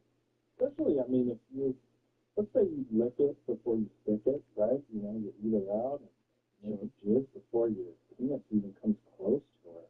Sure. I mean, you could come in fucking 5 seconds. She doesn't care. She's happy that you did that. I mean, and then on top of it, you know, it's like a very flattering thing to a woman when, you know, her, well, first of all, is it okay that I talk like this? I mean, is this okay for your audience? Yeah, look, all I want from you, Charles, is the truth. Okay, good. Most women, I mean, if you come and, like, it's funny, men think that if you jizz in like 10 seconds, like, women are going to hate you, but honestly, it makes them feel good because it's like, it makes them feel like their pussy is so good that it makes you come faster than any other woman. And that's a very flattering thing. Look, I think I'm inclined to. I'm not going to say. Look, I mean, everyone's different. You know, I'm not going to say anyone generally likes anything. But you know, look, as long as you're making sure that you know she's getting what she needs out of the experience, then you get what you get what you need out of the experience. And if what you need out of the experience you can get within 3 seconds, then I agree with you. Yeah, I mean, it's like, you know, it's like using an electric stove. This is a hand pump. I mean, it's just all about efficiency. You know, once you kind of do the thing for her that she wants, I mean, why would you spend all day fucking when you could just come in like 15 seconds? Well, Charles, it seems like you've done a lot of, gained a lot from this experience, and it's defined, you know, a bit of who you are, but it seems like you're comfortable with it, and that's what matters the most. Absolutely. And then, you know, I imagine you're really, I imagine one of your older ones, but, you know, any young males out there that are struggling with premature ejaculation, I mean, just be confident, you know, I mean, if you're gonna jizz fast, I mean, it's kind of a power move. Yeah, I'm sure 15 seconds, lady. And you know what? I I know people are memeing on it, but actually, no, look, whatever it is going on, look, you gotta own it. I mean, of course, not everyone is gonna want someone who gives us facts, but you'll find someone But then again, I would who someone fits that with you. cares about it.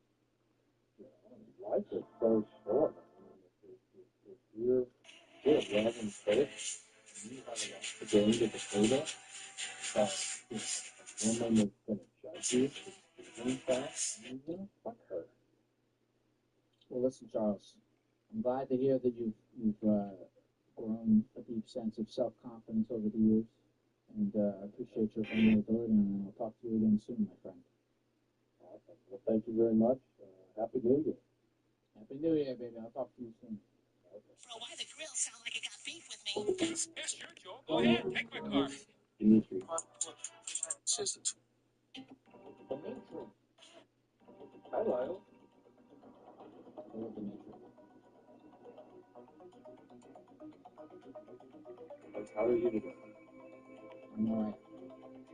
I'm underwater. I mean, I'm underwater too. I'm watching the stream. I'm with the fish. Dimitri? Yes, Lyle. What's the most embarrassing thing that's ever happened to you? Well, real quick, I guess I have two answers. The first answer, I was on Reddit the other day. I don't know if you've seen, but there's somebody else that goes as a green screen gecko. That's their shtick. Okay. And it was kind of embarrassing, honestly. I know you've been doing this for a while. Dimitri! Yeah. This isn't about me. This isn't about the other geckos. This is about you. And I know that you're trying to talk about the other gecko on your computer, and you're talking about this gecko on the computer to, stray the conversation away from yourself because you're embarrassed of whatever the thing is. But I need you to own up to the embarrassing thing that happened to you and keep focused on yourself.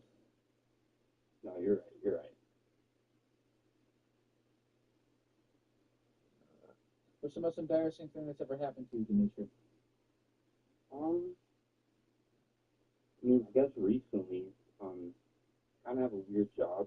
I pick up people that have passed away, and recently I dropped one of them.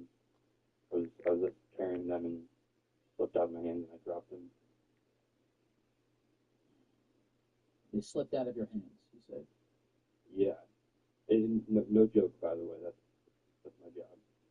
Were your hands normal? Were they greasy? Were they particularly slippery for any reason? Have you just been eating something I was greasy? gloved. I usually wear gloves. Usually wear gloves. Well, yeah, I wear gloves for everyone. Gloves. Okay. Were you not wearing gloves when you dropped this person? Oh, Alexa, stop. I think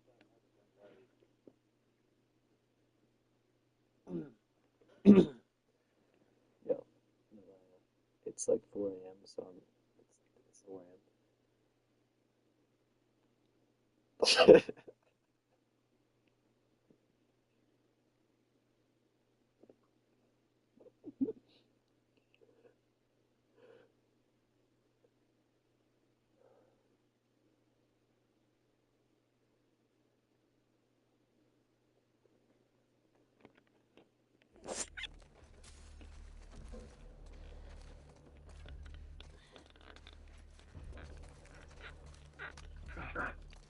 We got a sick one!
So play therapy.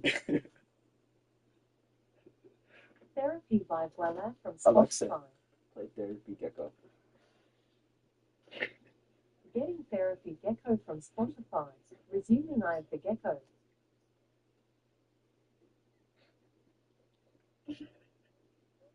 Why would that be why they are slippery? You know, they got the powder on them, the weird powder on the gloves. Isn't the powder supposed to make it not slippery? Beats me, man. What was your reaction when you dropped this person? I just said, oh shit, out loud, in the middle of an old folks home. I had to, you know, quietly escort him out. Did anyone see you? Yeah, the people that worked there saw me.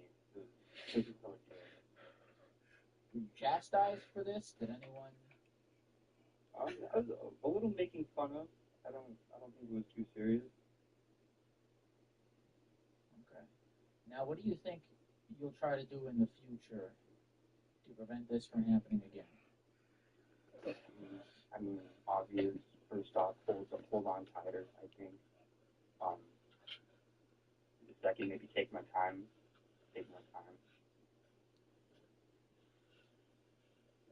Maybe that's something we all need to do. Just slow down. Just take some more time. True. Definitely something we all need to do. Definitely something specifically that people carrying dead people to their graves in an attempt to not drop them should do. Absolutely. I'm so But look, sorry we all about make that. mistakes. I thought it was really fucking funny, so I just kept That's recording. probably not that bad, right? Because he's already dead. If you were transferring I'm a little someone, bit high, if you so want that's to why I was do like laughing one of so the guys fucking with a much. stretcher, because then you drop him to make it worse. Bro. But it's not. You know what? You know. I'm gonna voice an unpopular opinion. Okay. It's probably wasn't that bad. He's dead. He's not coming back. If anything, I was gonna ask. if Let's hang anything, at 6 I think tomorrow. the drop only had 6, the 7 potential to p.m. possibly bring him back, right? Because you could. We What if he can hang it. got dropped so hard Bro, I don't know why. I'm actually not locked in. that he like bounced back into the earth? Yeah, we just restarted his heart. Do this. I saved his life. So you know what? You know what, Nathan? I'm gonna go ahead and say that well, that What didn't time do you want to happen, hang tomorrow? I think but it didn't make it worse. I I'm get gonna the go ahead car and say that you did a neutral that my father has, my stepfather has, I at 5 tend to p.m. consider myself like chaotic. because he gets off work at that time. So I'll get in the car So I guess and pick you up. that. I don't know why I'm talking about it like that. Like it's a fucking step-by-step manual. Well, Nathan, But thank you so much for life bearing is- your soul to us this evening. So It's Dimitri. 8 p.m. Sorry, I'm You said Nate. the thing is, I'm really locked in on this Fortnite. Not Fortnite. Last of Us 2 gameplay, and it's really fucking Well, Nathan, Dimitri, grimy and badass. I appreciate you calling in.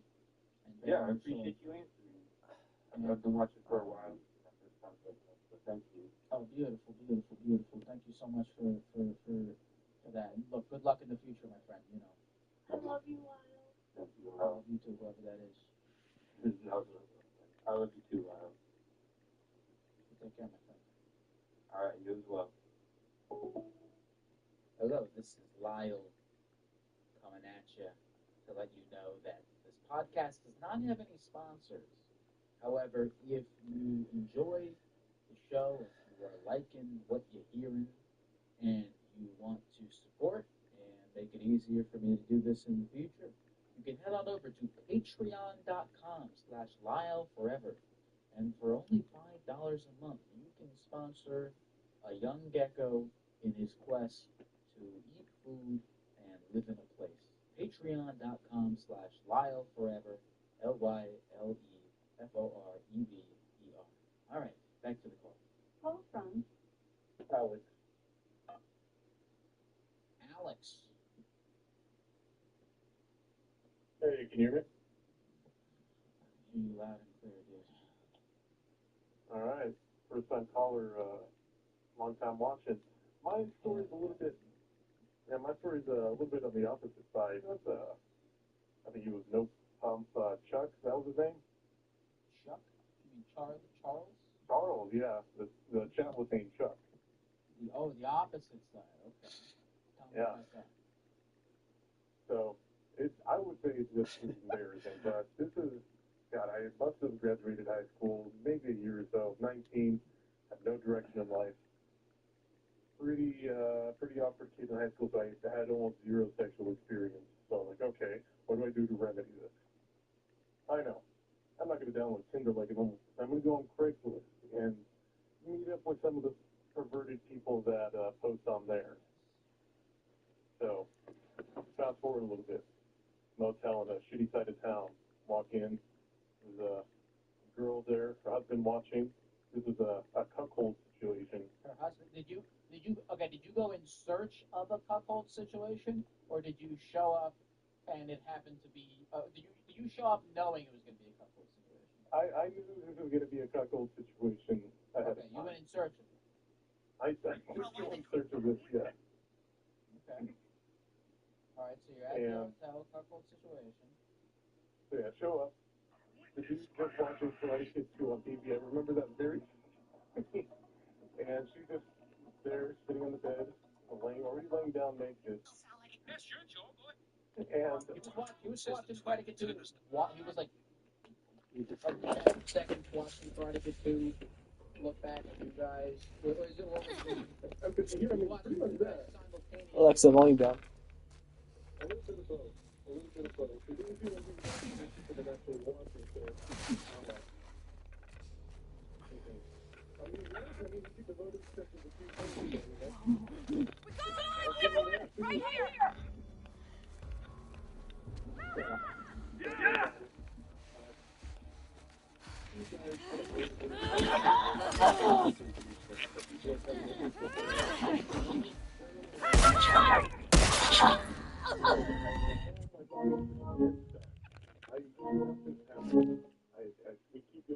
Keep going. The two guys have gone and left at this point, so my body is not letting me do anything. I'm paralyzed. And by the end of it, I end up still having to realize my body's not going to let me do anything.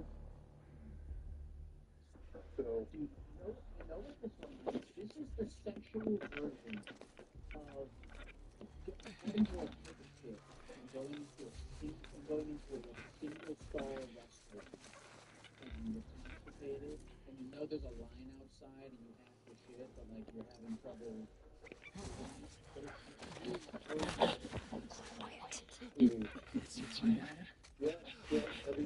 Exactly. On the nose. So you didn't really win there. After everything that they did, I ended up in my car. Get the fuck out of here. Really not the actual thing to go down. And I was like, oh shit. I left my keys in there. So I go back, after I get things off, get my keys, go back to my car. Oh shit, I left my wallet in there. That's a big 2 more times to be forgetting this one little thing. I would keep going there, get one thing, go back to the car, and it was pretty much a little bit of it. That was pretty much 2015 for me. Just wrapped up in a nutshell. Just a lot of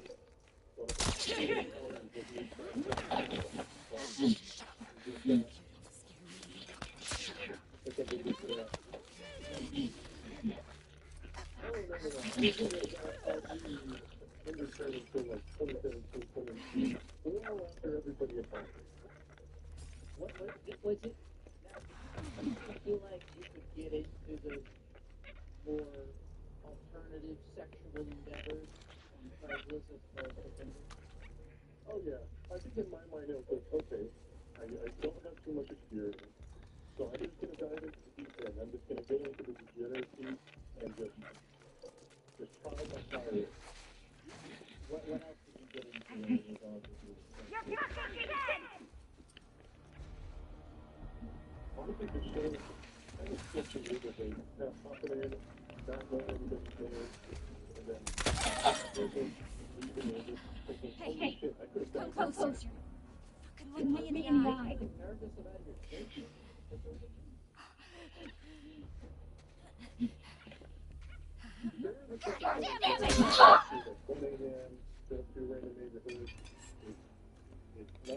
into this, but I've already gone so far as to try to, and I'm not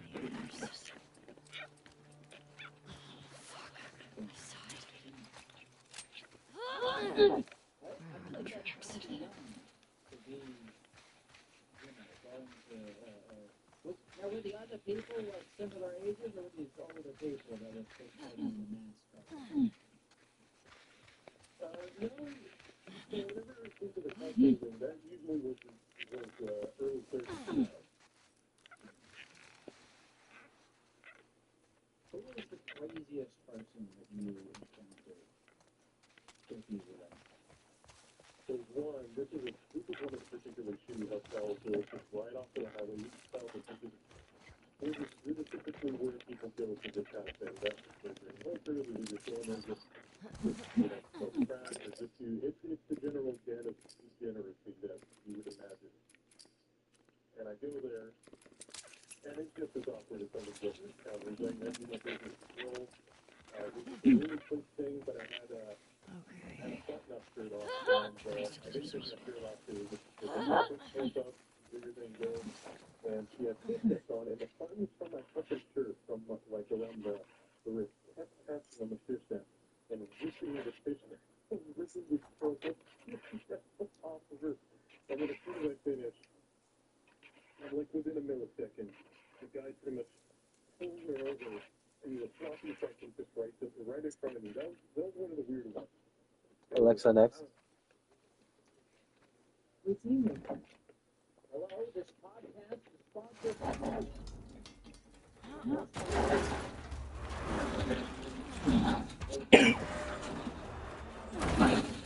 What would you guys buy from a corporation that you want to advertise here? Let me know at lyleforeverendeavor@gmail.com. Or just email me to say hi. Or, you just aren't texting me back. Busy recording this beautiful intro to a podcast. Where was I going? Oh yeah, this podcast has no sponsors, but if you would like to support, you can do so by heading over to patreon.com/LyleForever. Signing up for the Patreon. Exclusive uploaded Discord, access to exclusive Gecko Street. How do I get in there? Us doing Fair to Gecko on Omega. And you get to help me eat food and at patreon.com/live.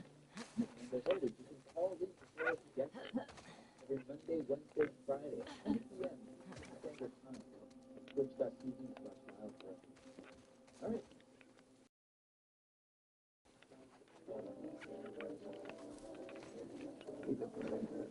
Like actually,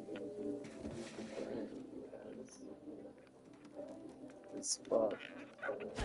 We have to feed some shit.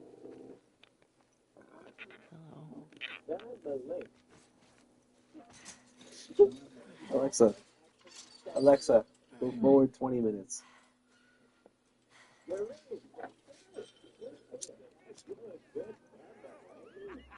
Come on, you can do it. Just a little closer. We can't feel anything. Fuck that. I promise you might do this to him. Did you wish you didn't try to escape this?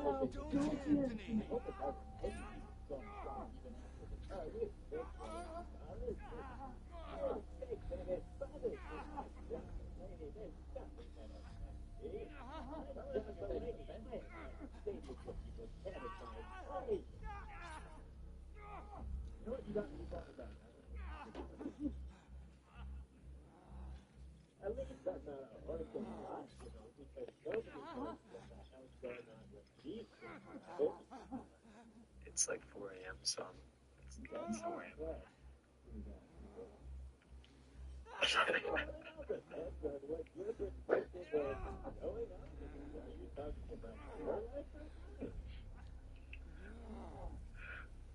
don't know what we're talking about yet. I don't think we've got it. But right now what we're talking about is what we are going to talk about. But I think that was fine a little bit too much. I'm just letting this flow a little bit.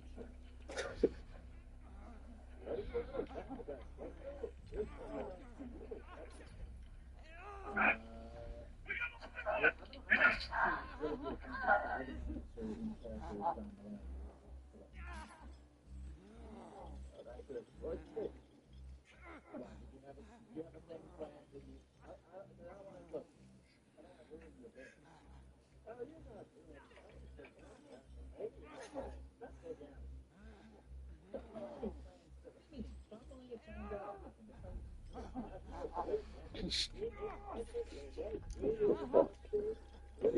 these things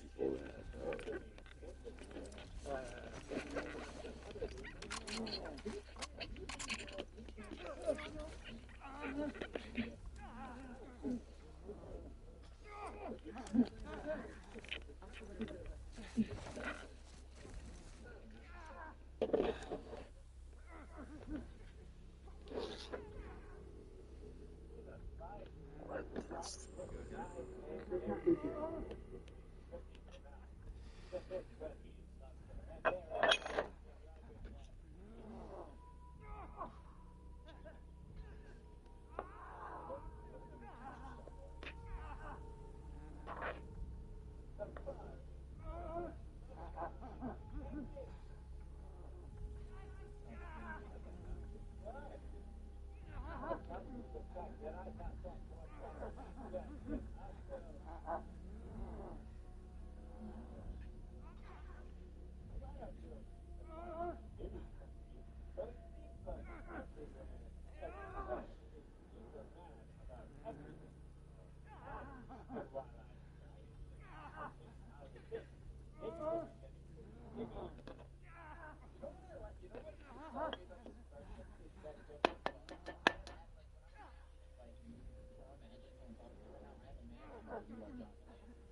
fucking Lenny's still on your side, right? Ellie.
Sexually loves Yeah.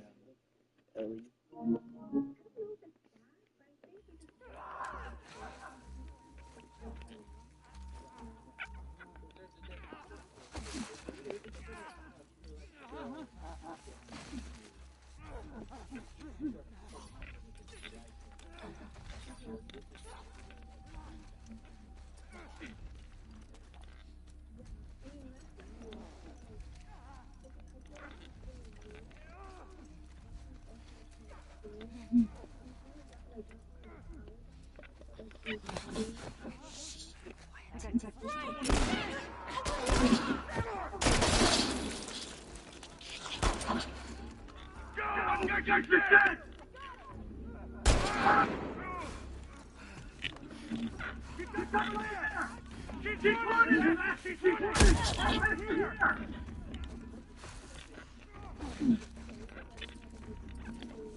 Over here!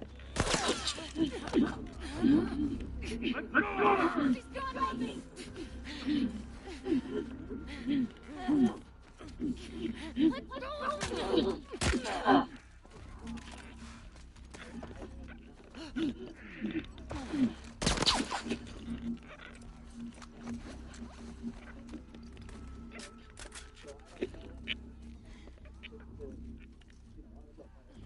I'll find you.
These are some sick fucks.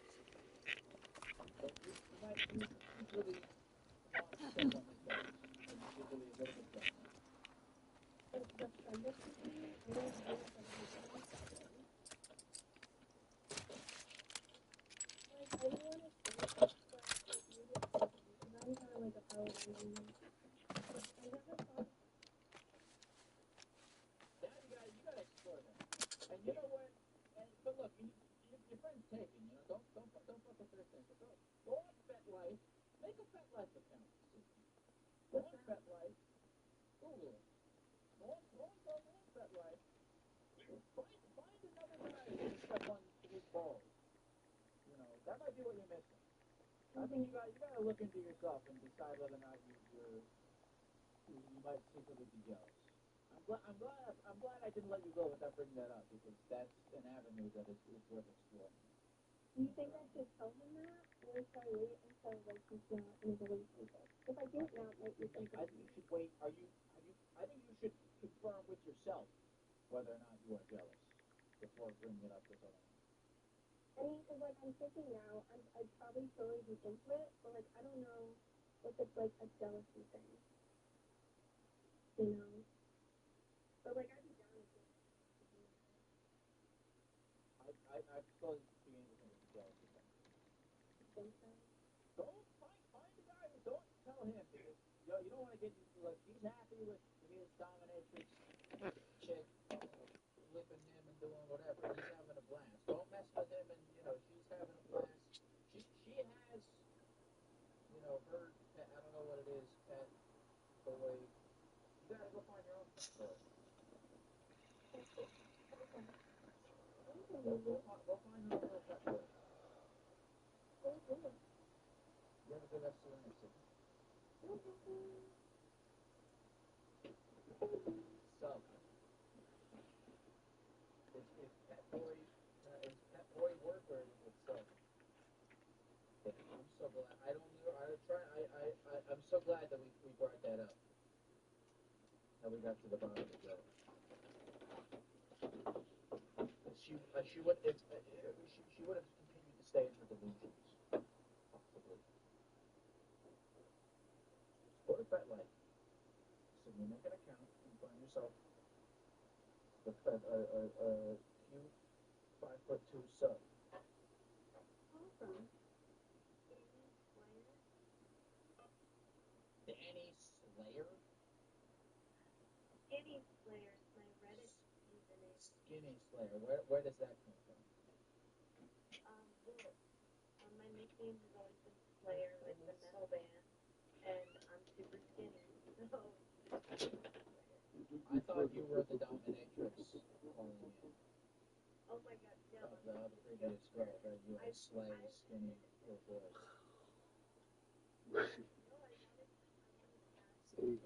Listen, blanket. Have you seen that meme? Since you're a gecko, have you seen the meme about, it's an actual gecko, and he's got a chain necklace on, and he's holding a thumbtack, and then the words above it says, I'm not asking you to join Geico, I'm telling you to join Geico. I have not seen this. What is this? It's just a funny joke about Geico insurance. You ever sleep next to you guys? What do I need to type in to get to this? I'll better not kill him. You're gonna kill him? So I can just send it to you later. It's super funny. Okay. You said it's an iPhone gecko with a whip or a gun or some shit? No, it's an actual gecko. Like it's a picture of a real live gecko, not the cartoon. Okay. And he's holding a thumbtack. And he's got a silver chain around his neck. Oh, okay. That's cool. And he's threatening people from changing, State Farm to Geico. Well, I guess that answers your question as to whether or not I'm familiar with it. But I will be looking this up. Yeah, no, it's absolutely wonderful. It's really relevant to what you're doing. Skinny Slayer. What is your pet peeve? My pet peeve? Yes. Well, they're really simple. I don't like it when people chew on their nails or crack their knuckles. But I also don't like when people are You like it when people say whatever you want.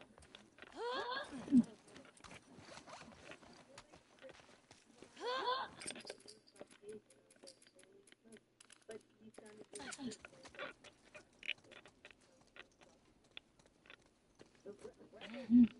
Okay.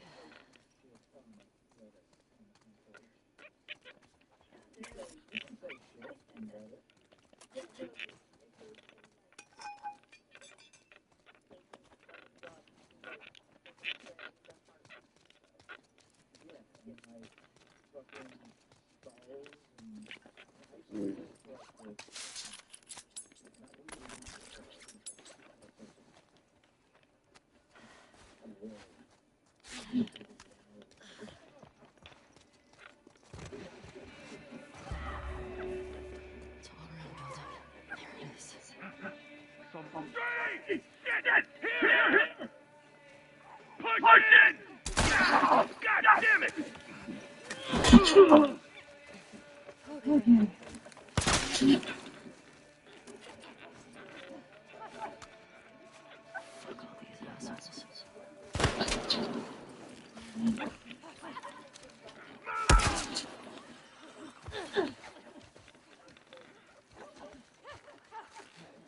went over there!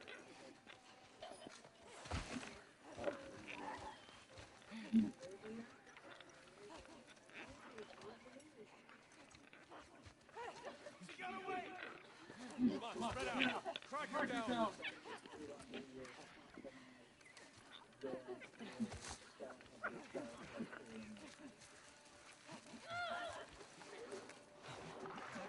Right there!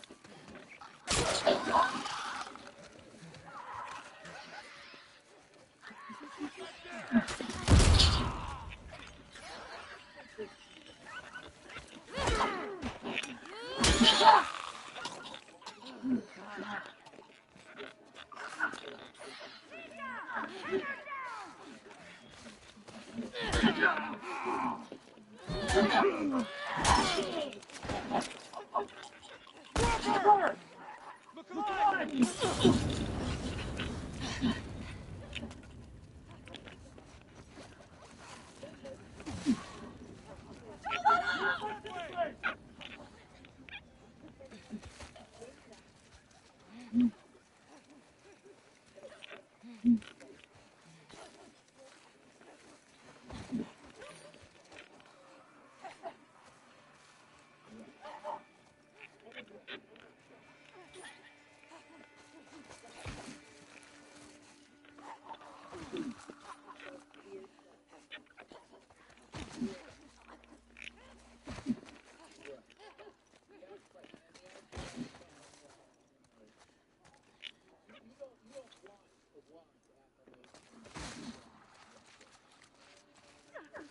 I found her! Right here!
Found her! Right over here! You got it! Over here!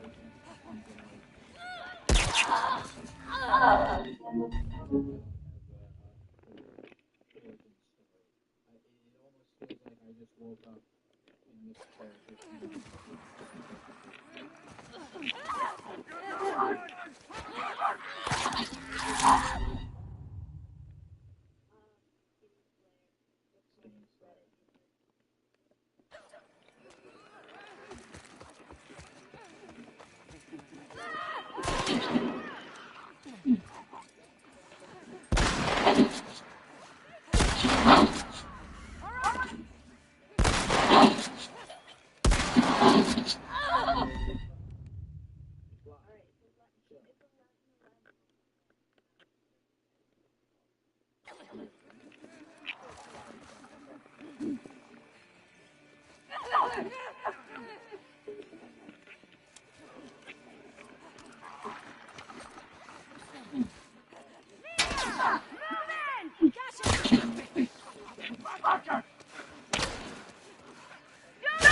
Huh?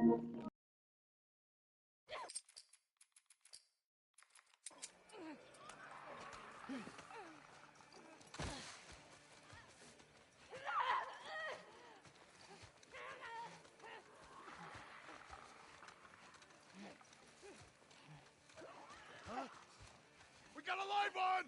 Over here!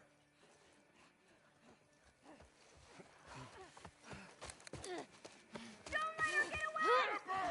Circle behind her! Yes, got it! Got it!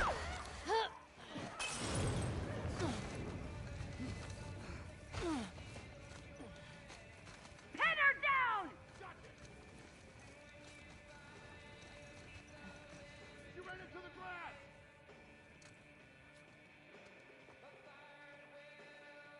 We're getting killed out here! Everybody spread out! Guard the tower! Don't!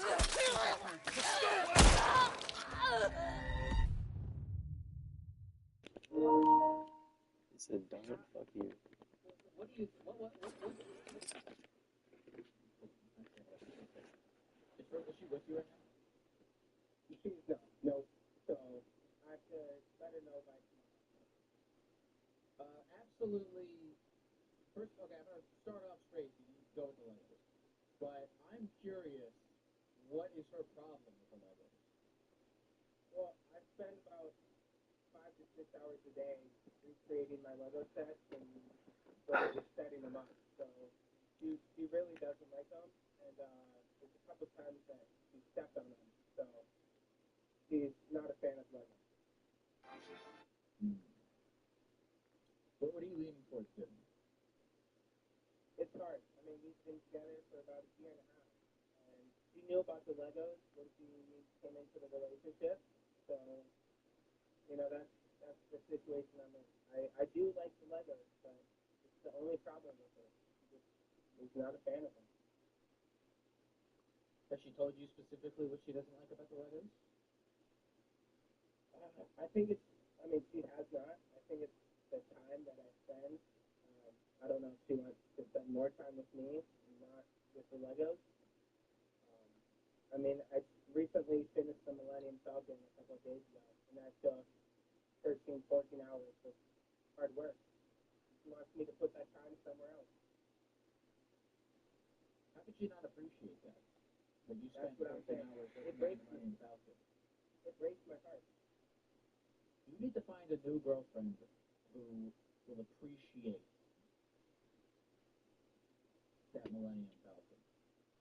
We need that for you. Well, just for my mental health. I mean, I feel like that's something that I deserve. It absolutely is. Yeah, and it, like I said, it's heartbreaking, you know? Please, just hold me, baby. Just hear me, baby. Like a specific Lego set, or just all Legos in general? Is there a specific Lego set that you love more than your girlfriend? Quite possibly. I mean, just my Legos, they don't give me the stats that she gives me. And, you know, like, for example, there's the Ewok village, and I just love playing with them and letting them know that I'm affectionate for them, and they give it right back to me. My girlfriend, on the other hand, sometimes she's in a mood.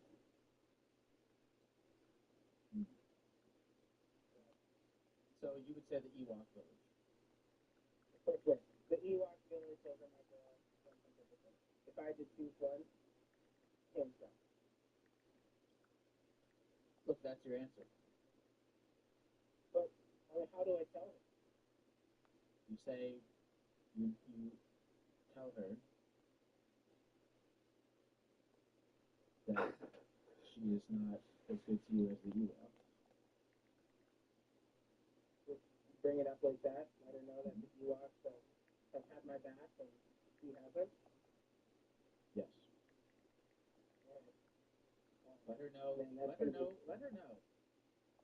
that in your darkest moments, the Ewoks were there for you, and she was not. And I mean, do you think she's gonna accept that? Are we gonna end the year and a half relationship over Ewok Village?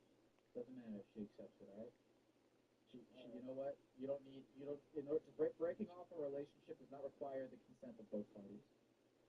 That's true. But I didn't really think about that. But I think it's time to end it. She doesn't support the Legos. It's her time to go. I support you 100% in this endeavor. Mr. Greco, I really do appreciate your insight. Like I said, been having a hard time. Been stressing me out trying to figure out what You're gonna work. You're not gonna bitch. You're not gonna moan. You're gonna listen to every motherfucking word that comes out of my mouth. You're not gonna blink without. I appreciate it. Thank you, Mr. Greco.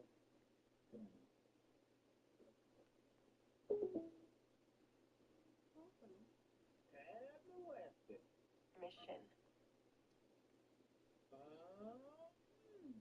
You're gonna have to repeat that.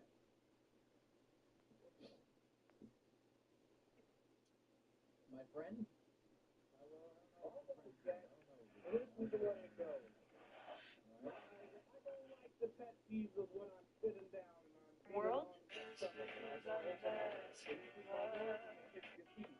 you're sitting there and you're picking little foot out of your fucking teeth and it never stops. And I don't know if it gets so you stop going out No, your problem is that you probably fucking, here's what you do, is you probably end up jizzing to your own mouth, and then you just fucking sit there in your, like, post-nut, like, whatever, lazy state. You gotta fucking wipe that shit off, because what happens is farting, and that's why you have to get in there with the floss and pick it all out. If you would wipe it off immediately, instead of fucking sitting there with your cock out for 5 fucking hours, or an hour, however long you're there, you just actually wiped it off on site, then you wouldn't have to deal with this. This is a problem that you brought upon yourself. Spinners are quitters, Jack. All right, but then you're gonna have to get in there with the. I got 5. You gotta get what is it? A water pick? No, I just use my tongue tongue between real your teeth. strong. Your cum is gonna feel like you fucking just gnawed on a Werther's original, and you got caramel stuck up in your teeth. But you gotta wipe it out so hard. What? It's a lot saltier, but way creamier. You don't sound like you have a problem. You sound like you like this and you want to continue living this way, which is fine. It's not really my pet peeve, it's my fetish. I'm glad that I'm glad that I got to be a part of you figuring that out for yourself. Maybe part of my fetish is the hot gecko loads inside of my mouth. I'm happy I get to be a part of that as well. This has been an overall positive experience, I believe, for both of us. I love you, Gecko. I love you too. You have a good night.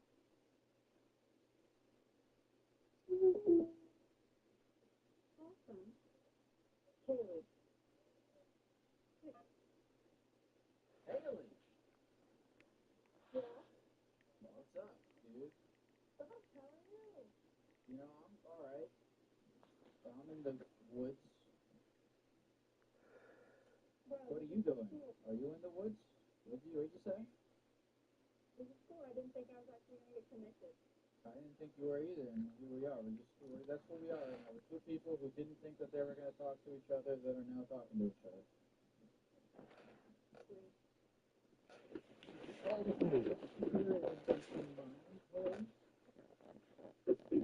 don't know. I guess.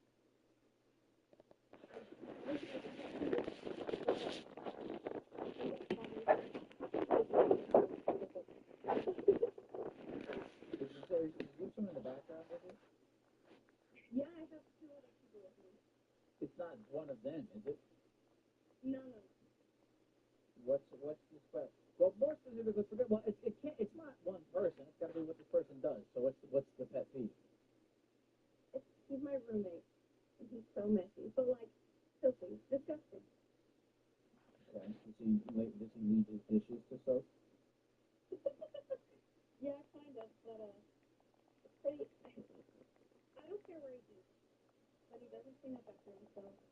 And he'll just, like, leave his dirty dishes in his room, and they'll, like, they get moldy, and it's disgusting. What? And are you these two people? No, they're just my best friends. I have Brianna and Bailey. Bailey talked to me about it. What?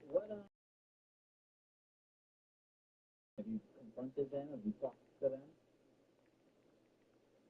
So we just go to the same college, and we have an apartment in a different state. So I don't see him like all the time, but I tried to, ask him to pick up after himself, and he just doesn't. He's very disrespectful.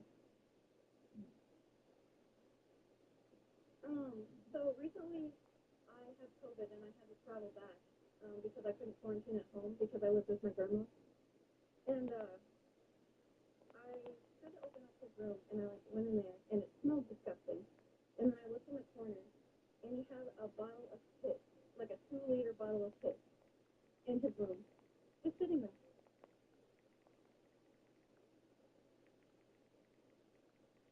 What do you think that's for?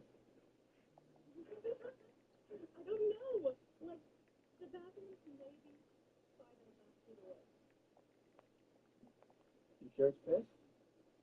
I'm pretty sure. Did you dip a pinky in and smell or? No, I didn't. No. I did not even want to open it. But it's a 2-liter bottle of Dr. Pepper.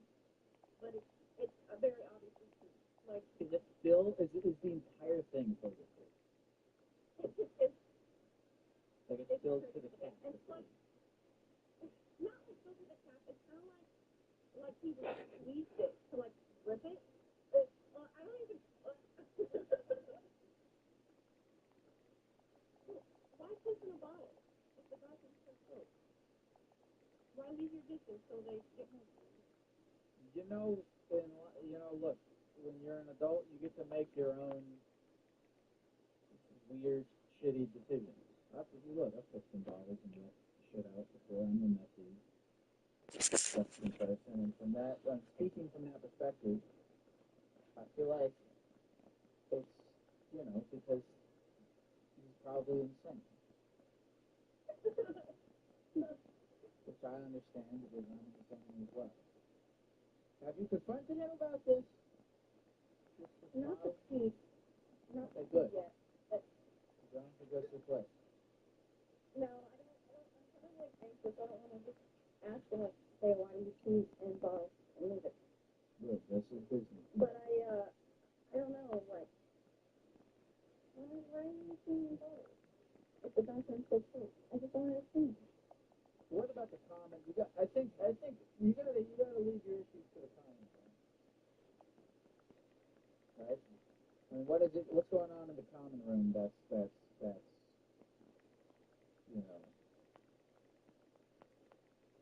he's entering into your jurisdiction. I don't know. He doesn't like, I guess, bring it out so it's like in sight, but he does just, he will leave his messes everywhere. And one thing he does, he thinks that I just don't care, but he walks into the kitchen and he passes the trash can and he'll set his empty can on the kitchen counter across from the trash can that he passed as he was walking into the kitchen. And he doesn't do anything, so like I'm left to pick up all his messes. I do all the dishes. He doesn't do his own laundry, so I just kind of leave him in a pile, and then he just doesn't wash them. So I mean, I'm a nice person, so like I'll do his laundry. I met him. We went to high school together, and then we went to the same community college, and we just transferred to the same university. So yeah, and he's a good person, and he means well, but you gotta talk to him. You gotta have direct communication. But you gotta have direct line of communication with this guy. I can try again, but I really tried. I talked to him and tried to see if he'll just maybe pick up a little bit. But take it and do dishes. And he's like, yeah, I'll do it. So Have you ever been a dick about it? Which thing? Have you ever been a dick about it? No, I'm not. Then now's your chance. You have to go be a dick about it, because that's the only way you'll get it done. I'm actually no. You gotta be unfair.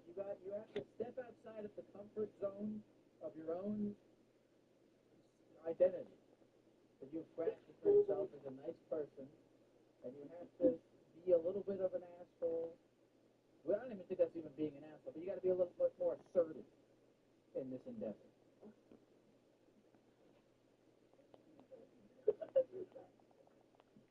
What are your friends? You know what? You got to be assertive in this endeavor, man. What are my friends? And just tell them what you think, but don't bring up the kids. What'd you say? Hey, do it for me. I'll give you the same promise that I told the guy whose family wouldn't stop chewing. You know, I'll hop on the phone with him. I'll tell him he's got to do his dishes. You know, because I can't speak the language of people that don't do their dishes. Okay. I'll tell him to pick up the phone. I'll talk to you soon, Ellie. And that's funny when you so. All right, I'll talk to you soon. All right, bye.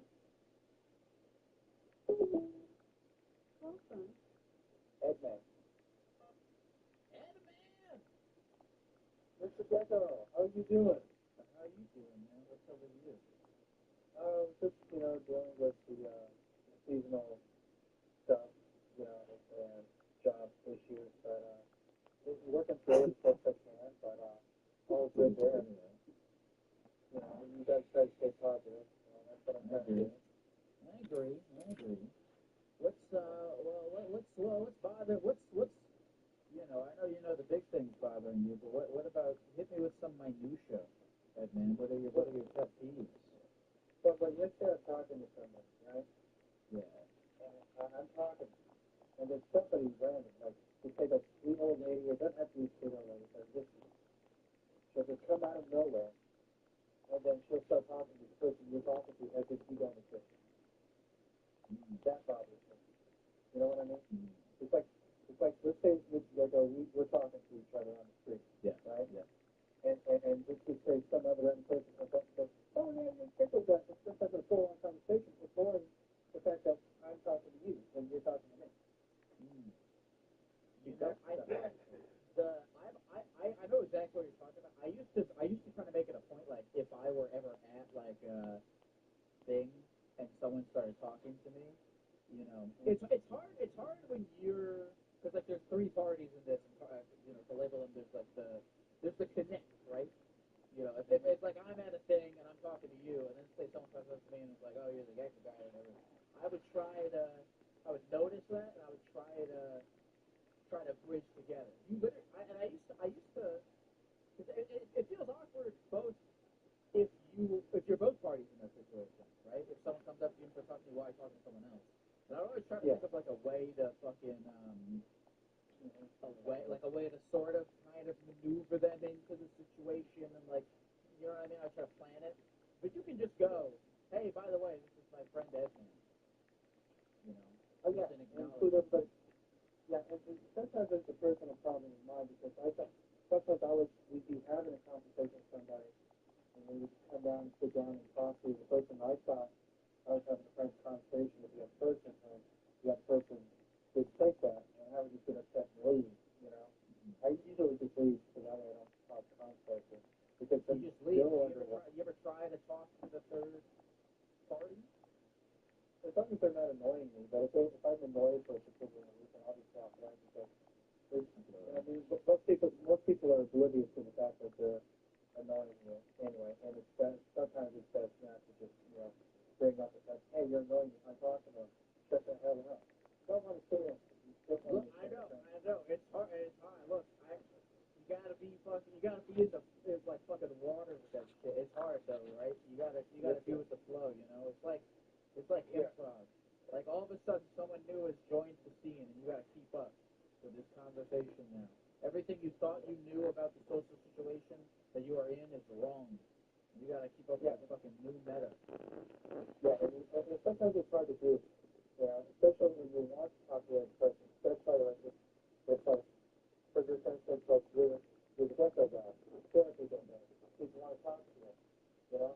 So it's just like, but if I'm that person and it's this kind of people in my house, then that's going to be there's going to be a little bit of that going on as well. You know what I mean? So like if I'm trying to talk to you, I kind of expect it in such situations. Or at least I try to. It doesn't always work out. It's hard. It's a hard thing to maneuver, but you know, I just try to go with the flow, or like if I am that connector, you know, just do the connecting.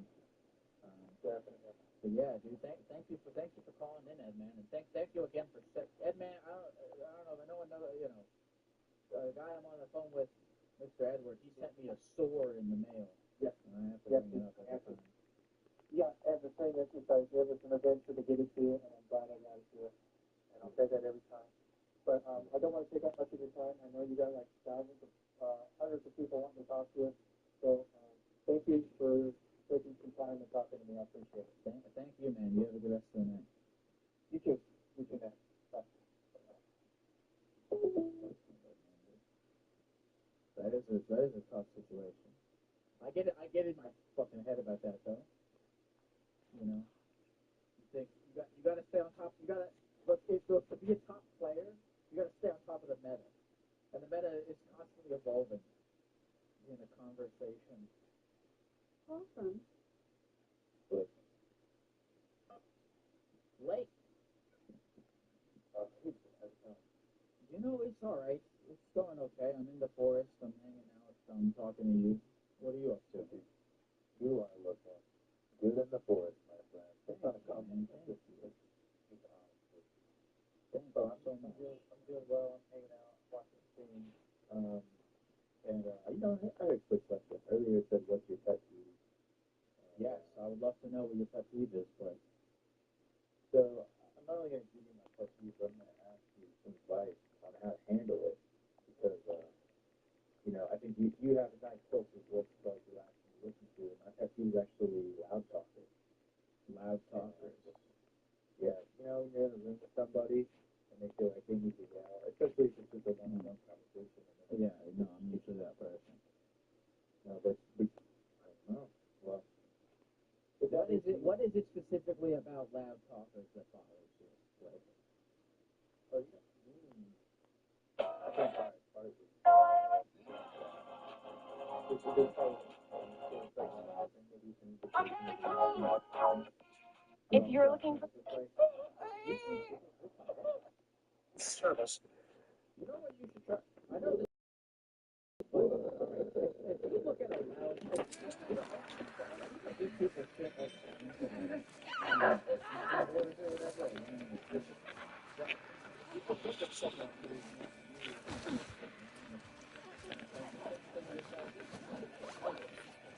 Right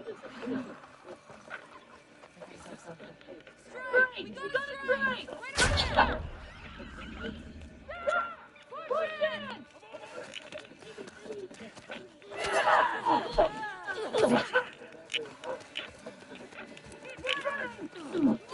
it! Maybe you could help. You know, if someone doesn't get enough attention, it's probably for some reason. You know, and it's up to the